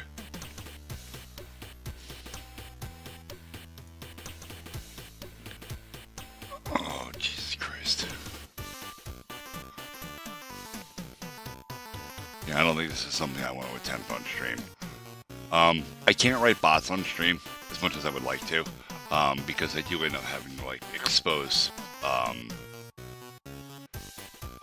my OAuth keys and stuff like that, stuff that could, compromise my accounts. So, but I can learn about it on stream. That's fine. I can't actually do any code. Not for this anyway. All right, I need to bookmark this. We'll go back to getting started. Authentication and authorization. These links don't. Oh, overview. That's not a link. That's why.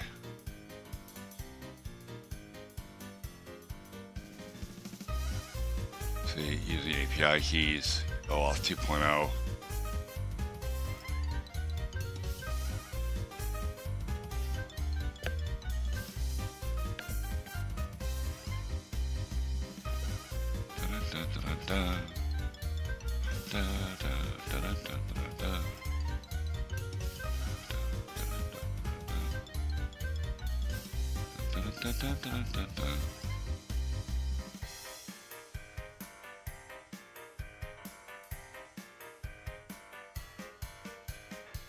All right.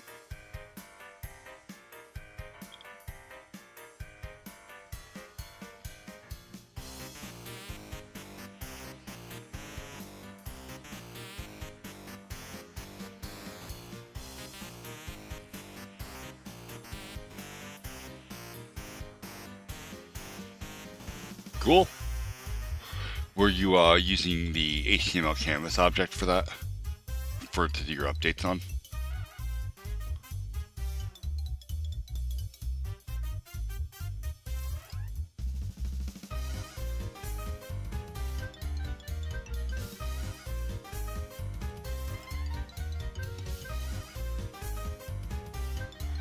Because I've done a little bit of work with JavaScript and Canvas, using Canvas to draw as a screen and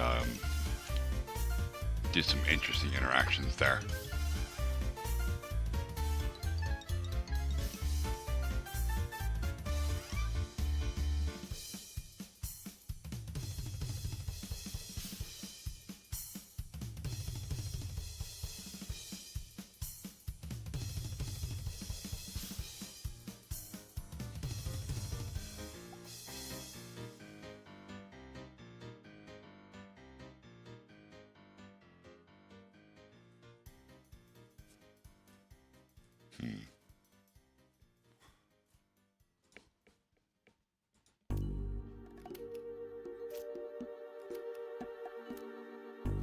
Is Diamond 1 abso-fucking-lutely terrible?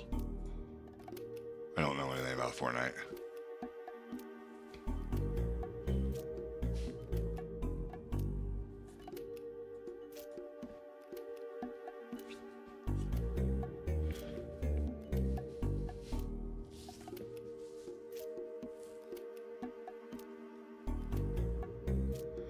Alright, so be careful with that weight. Because what'll happen is, right, like you'll go play, and you're going to play well, right, because you play better than that, and you're going to start ranking up very quickly, right, but you're just going to be smashing face the whole time you're playing. That's called smurfing, and it can get you banned from most games.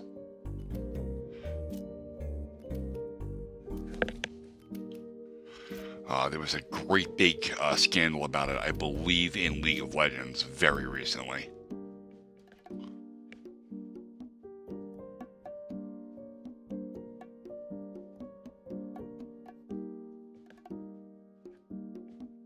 I mean, I realize you're not doing it intentionally, but, you know, there are people that do, right? Or they'll, what they typically do is they'll create new League of Legends accounts. And because they know most of the heroes and they know the way most classes should be played, they get into the matches and they're just friggin' animals, you know, tearing everybody up. While most people are still trying to figure out the controls.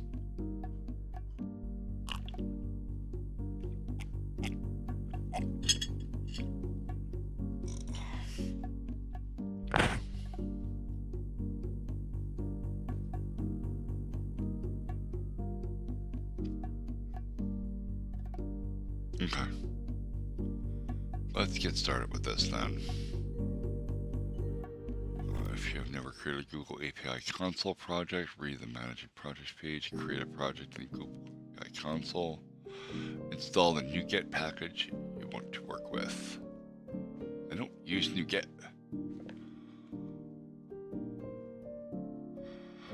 Yeah, Rocket League.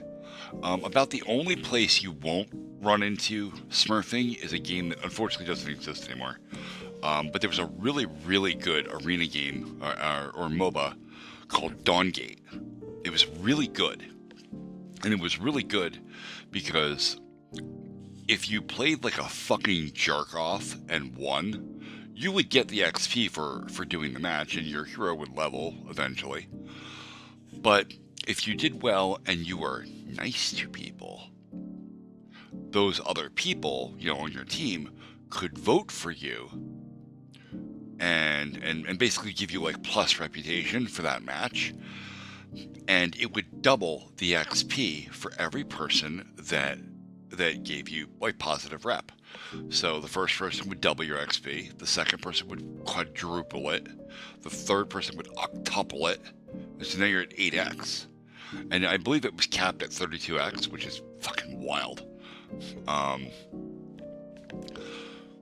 So if you played well and you performed well and you weren't a jerk off to your teammates, you could level fairly quickly. I mean, it was still a bit of a grind, but if you were doing that shit, you know, just shitting on your teammates, running amok, killing the fuck out of everything because you're good at the game, you just started to play a new account, nobody would give you that reputation, and it would take you till the end of fucking time to level. Unfortunately, Dawngate ran into a lot of problems with adaptation. Players just weren't into it, and they pulled the plug on it.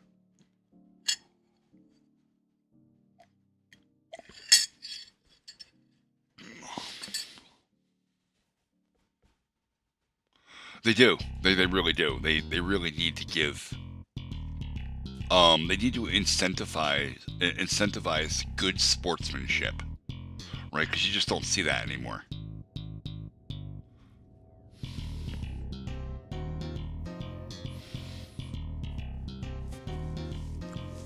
All right, I need. No, we're not going to open the credentials page. All right, I can't keep looking at this because it's intriguing me and I want to look into it, and I really can't while I'm on stream. So that's fine. At least now I know it's an option.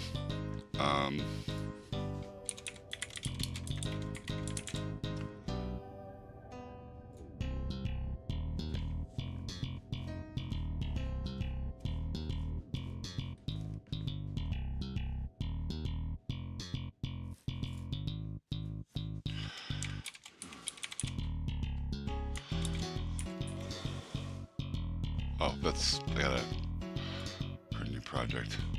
C# for Windows. We're gonna actually do a Windows Form app here, I think. Yeah. We're gonna call it Multi-Stream Bot. Source repos, stream bot, okay, and next. Yep. Net 7.0. Alright. Cool.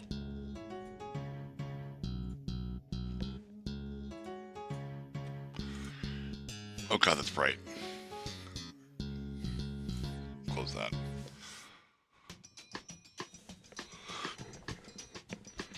Oh god. I'm really gassy. I'm not a fan.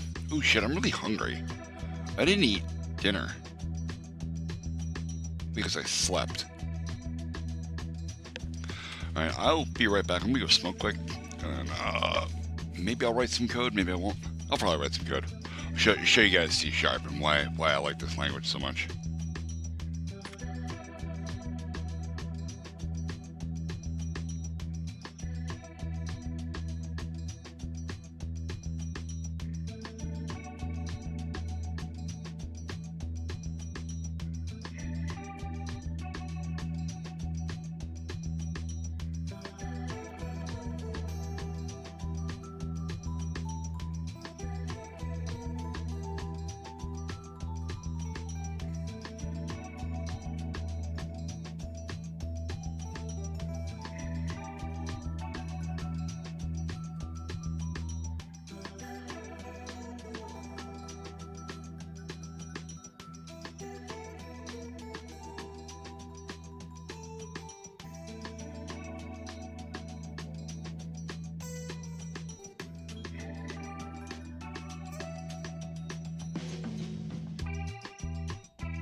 Yay, back. I need to get a stream deck. I want a stream deck in the worst way. I don't have room on my desk for it, but I want one. Oh, I ordered a thing. Is everybody still here? Do I have a chat? I ordered an externally powered USB hub. So I can plug it into the wall, and then I can plug my USB devices into that, and then that plugs into my computer. And that way it's not drawing power from my computer via the USB 2.0 power line. There's a problem, right, with computers. Let's get Paint open real quick. Oh, Christ. Alright. So your computer has a USB root hub in it, okay? And this is wired basically to all the USB ports on your computer. Okay. And then you usually have like something like this come out, and it'll be like this, right? So this one's 2.0, this one's 2.0, this is 2.0, this is 2.0, and this one's 1, and this one's 1. That's how most computers are set up. Most. Okay? You may or may not have this, or you may or may not have this. You may have two 2.0s and two 1.0s. But this is how my computer is. Okay? I've got two USB 2.0 slots on the front, two 1.0 slots on the front, and I actually have four slots on the back. No, 3 slots on the back. Because I have this, you know. This is also 2.0. Okay. Now, yeah, my machine's a pretty high-end gaming machine. It was almost $3,000 when I bought it 2 years ago. It's got an Intel i7 in it. I believe it's either an i7 or an i5.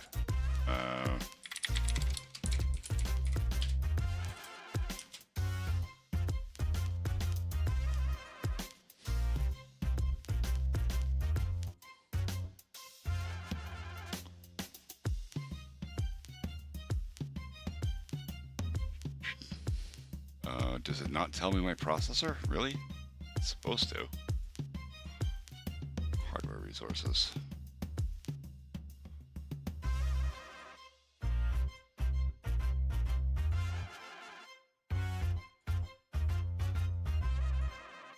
Alright, it's not there that I can easily find it. I covered this earlier, man. I don't have a favorite game. I mean, wait, I do. Minecraft, really. Minecraft is probably my favorite game of all time. That doesn't mean it won't change, but, you know. So anyway, what happens here with the USB root hub, right, is there is a power line that comes into this that is 5 volts. Okay, and that 5 volts then gets split amongst all the USB slots, all the USB 2.0 slots. 1.0 slots are not powered.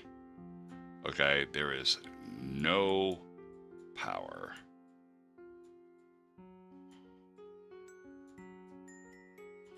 All right. So that 5 volts gets divided by each of these slots as long as there's a device plugged into it. This headset is powered. It needs to be powered because it's got a miniature amplifier in it. Okay. So that's my headphones. So we'll just draw a little headphone icon here. Okay. Then I have this. This is my Blue Yeti microphone that I just bought. Okay, so I've got a microphone. This is going to be the worst art ever done in the history of streaming. Okay, I have my keyboard,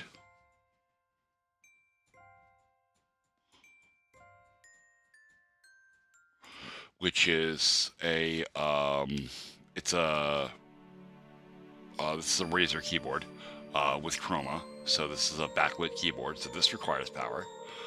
There's my G540 mouse, which also has Chroma. Okay, that's also powered. And then I have one free slot. Okay, so that 5 volts of power is getting divided by 4 different devices. So 5 divided by 4 is like 1.2 something or 1.3 something. And the problem is my microphone requires more power than that. My microphone requires the full 5 volts of power that it can receive. And if I don't give it the 5 volts that it requires, it does this. And I'm sorry, this is going to suck, but bear with me and you'll understand why this is such a big deal. Yetis are very good, but give me 1 second, you'll see why this is a huge issue. Properties. I'm sorry.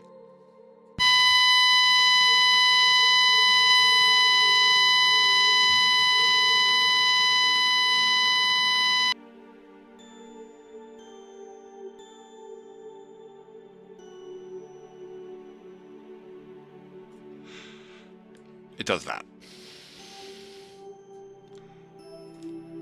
Again, I'm sorry, I'm sure that was absolutely awful. I cannot hear it. It doesn't come back through my headset. There's no rebroadcast. But I can see visually in OBS the noise gate just hitting the fucking roof. So I know that it's producing it's electromagnetic interference, and it's being caused by the fact that it's it's awful. You can't even hear me. You can hear my voice, but it's so muddled and muffled by the fact that there's this awful sound all the time that it would make my streams impossible to do. So by getting a powered USB hub, what I can do, oops, get that out of here. So now I have the root hub, which will go to a single 2.0 slot, okay, which then goes to the hub, which goes to AC power, and then my devices plug in to this, okay, so now all of the power will come from my wall outlet for my devices through a DC transformer that's in here. And then the data from all of these devices can go back into the computer, not robbing the 5 volts of power that just remain there for the USB root hub to operate properly.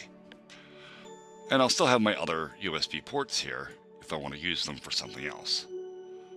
Which I don't know why I would, because I bought like an 8-port fucking hub here. Hopefully, this will let me plug my microphone in and I won't have that noise. Hopefully. Now, when I switch mics, if you think my voice is deep now, you have no idea. This microphone does my voice absolutely zero justice. My phone, if you've watched my shorts, my phone microphone doesn't do my voice a lot of justice. It does better than this piece of shit, though. But this is a Logitech headset that I bought for 20 bucks at Walmart. And I buy these because they're junky and shitty. I buy them because they're cheap and because I have kids. And they hang on the end of my desk. And the cats knock them down. The kids knock them down. They get fucking stepped on. Sometimes I snap them, pulling them off my head. Like, they're shitty. And I don't want to buy a good set of like Turtle Beach headphones for $120 when they are also going to be subject to exactly the same abuse. So I buy cheap headphones, and if these break, I'm out $20 and I don't care. I go to Walmart and I buy another set.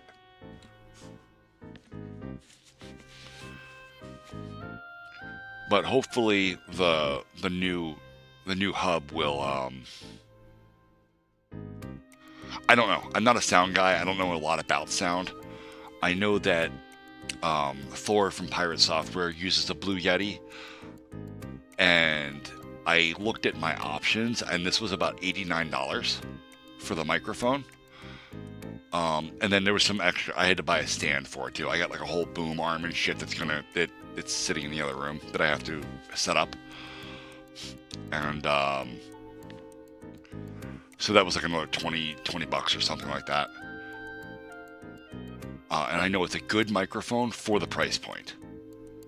I've never even looked into a Razer, so I couldn't tell you if it's better or worse, or I know nothing about sound. Other than, like I don't know anything about sound equipment. Oops.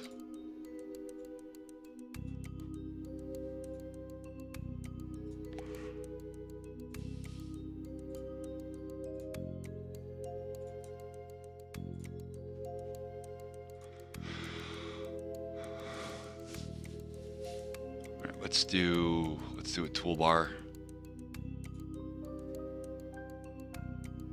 Oh, this is the wrong thing.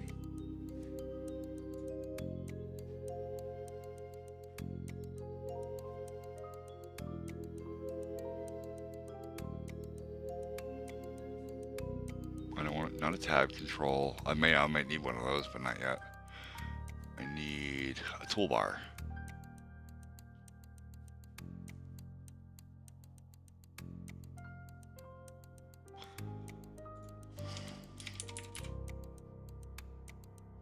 Really?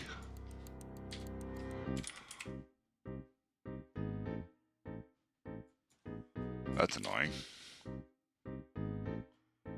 This used to be an option.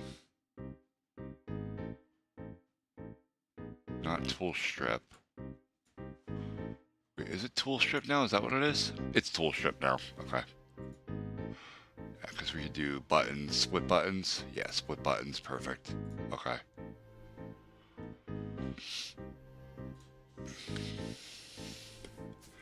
Yeah, so the point of me getting the Yeti was just to have basically a starter microphone, right? Like a decent microphone to be able to stream with.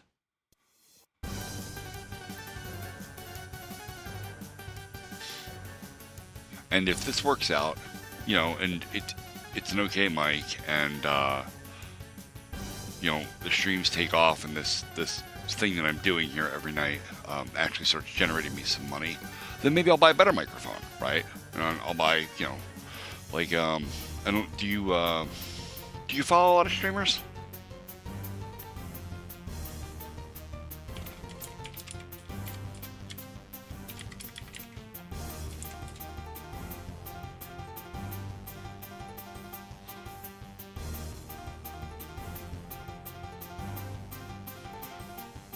Oh, okay. Well, here's a guy my wife follows. He's the Gassy Mexican.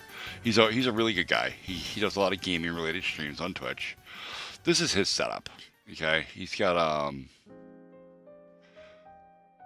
where's his stuff? Specs. Here we go.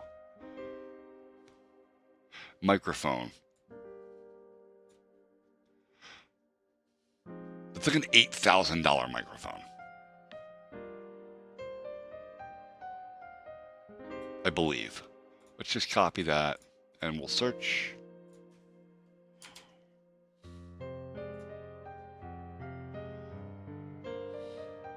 Oh, no, it's not.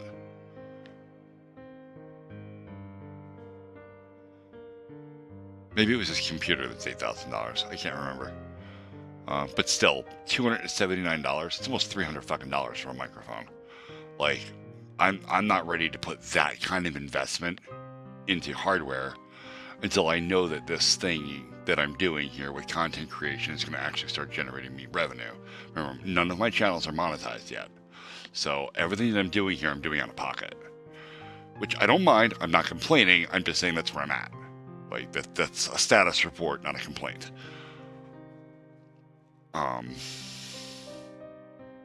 There's this camera.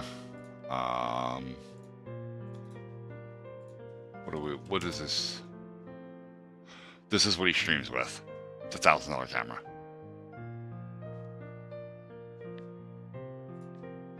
Yeah, I stream with a... The hell do I stream with? Webcam, properties, a Lenovo FHD cam. That's what it is. It's like $40. Okay? I mean, don't get me wrong, it's a decent camera.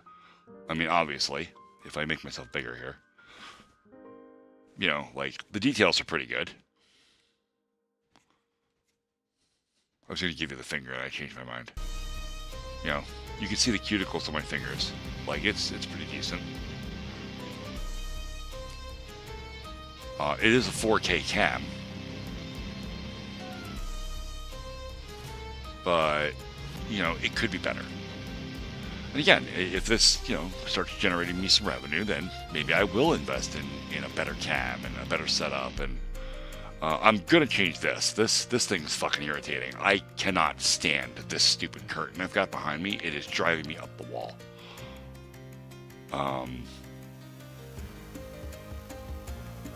Here, if I go into my webcam settings, I can filters there, and if I just turn off the color key, or I'm sorry, the chroma key, this is what I have behind me. This is my green screen. It is a curtain. That's it. It hangs from the ceiling via some clamps. That's it. That's all the magic. Okay. Turn back on the chroma. And now you can see through me again.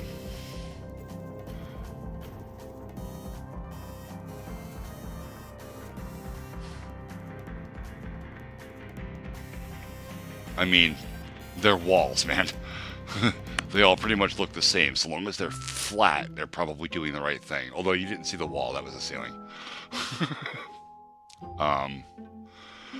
But rather than this curtain, the wife was showing me a thing. It's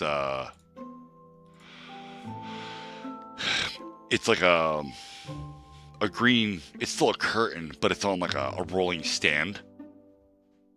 So that I can like roll it up, fold it up, and put it in a corner so it's not in the way. This is hanging right in the middle of my living room. Like, there's my sofa and my cats.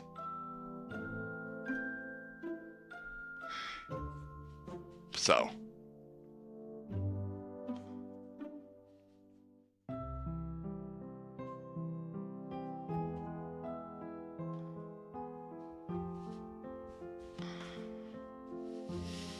they are green. What's green? My cats? Cats are orange.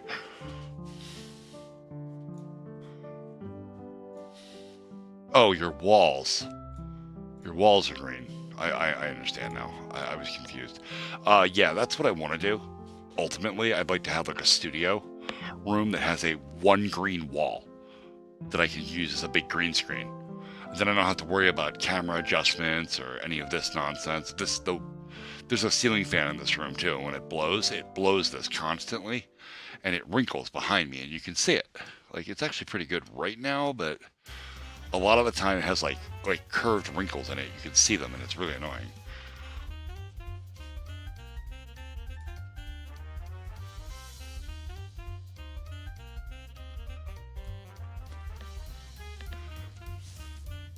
Okay. I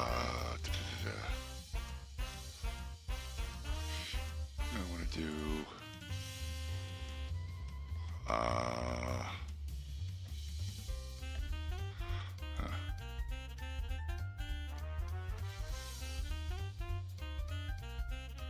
Wait, what? You've got school? Oh shit, it's Friday. Wow, I thought it was Saturday morning. Alright, dude. Be on your way. Go get your shit done. Pay attention in class. Don't sleep. And I will be online tomorrow night.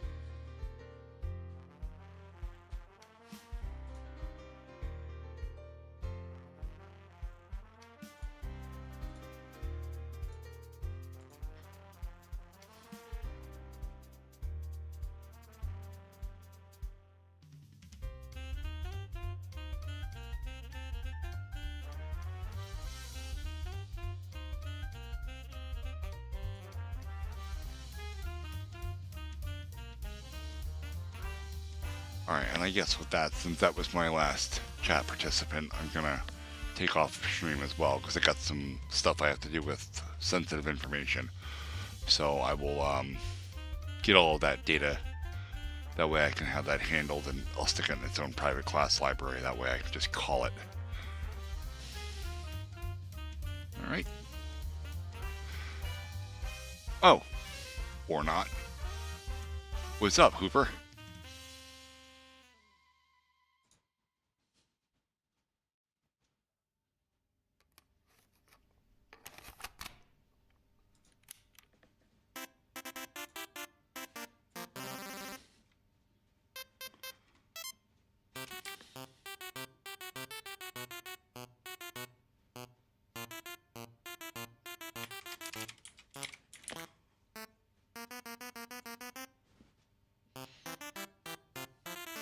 I did.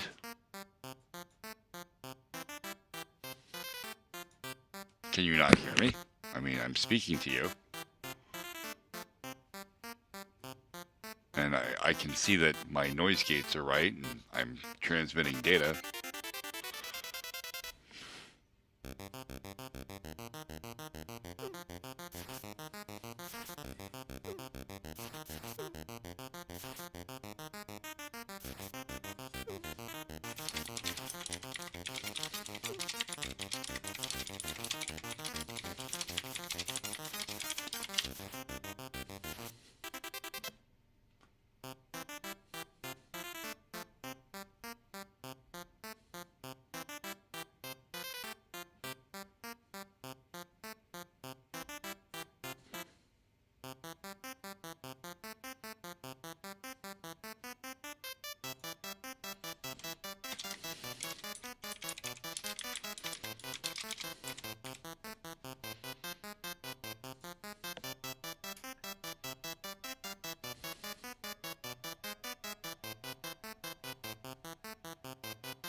Why is that happening? That shouldn't be happening.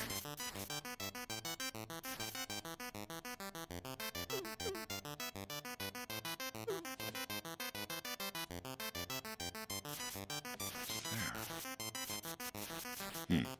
Weird.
So I have to fork it.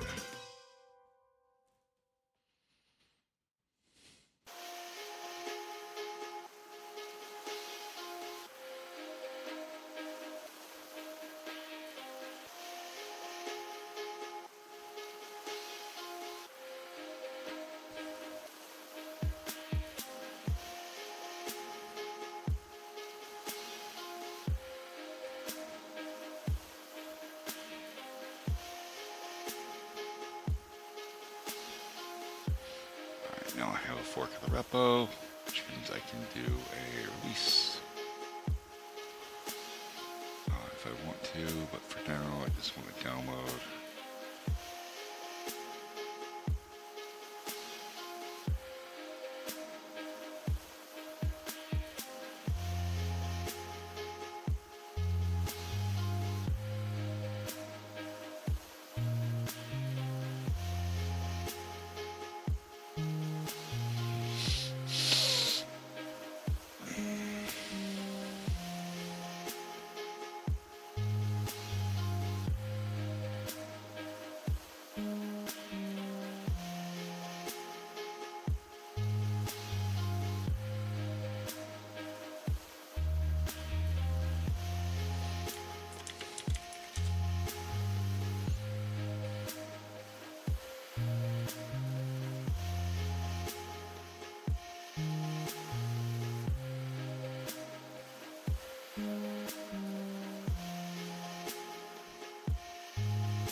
Alright, well, since chat's really quiet, I have sensitive information I have to handle with OAuth tokens and whatnot, and I would prefer to do that off stream.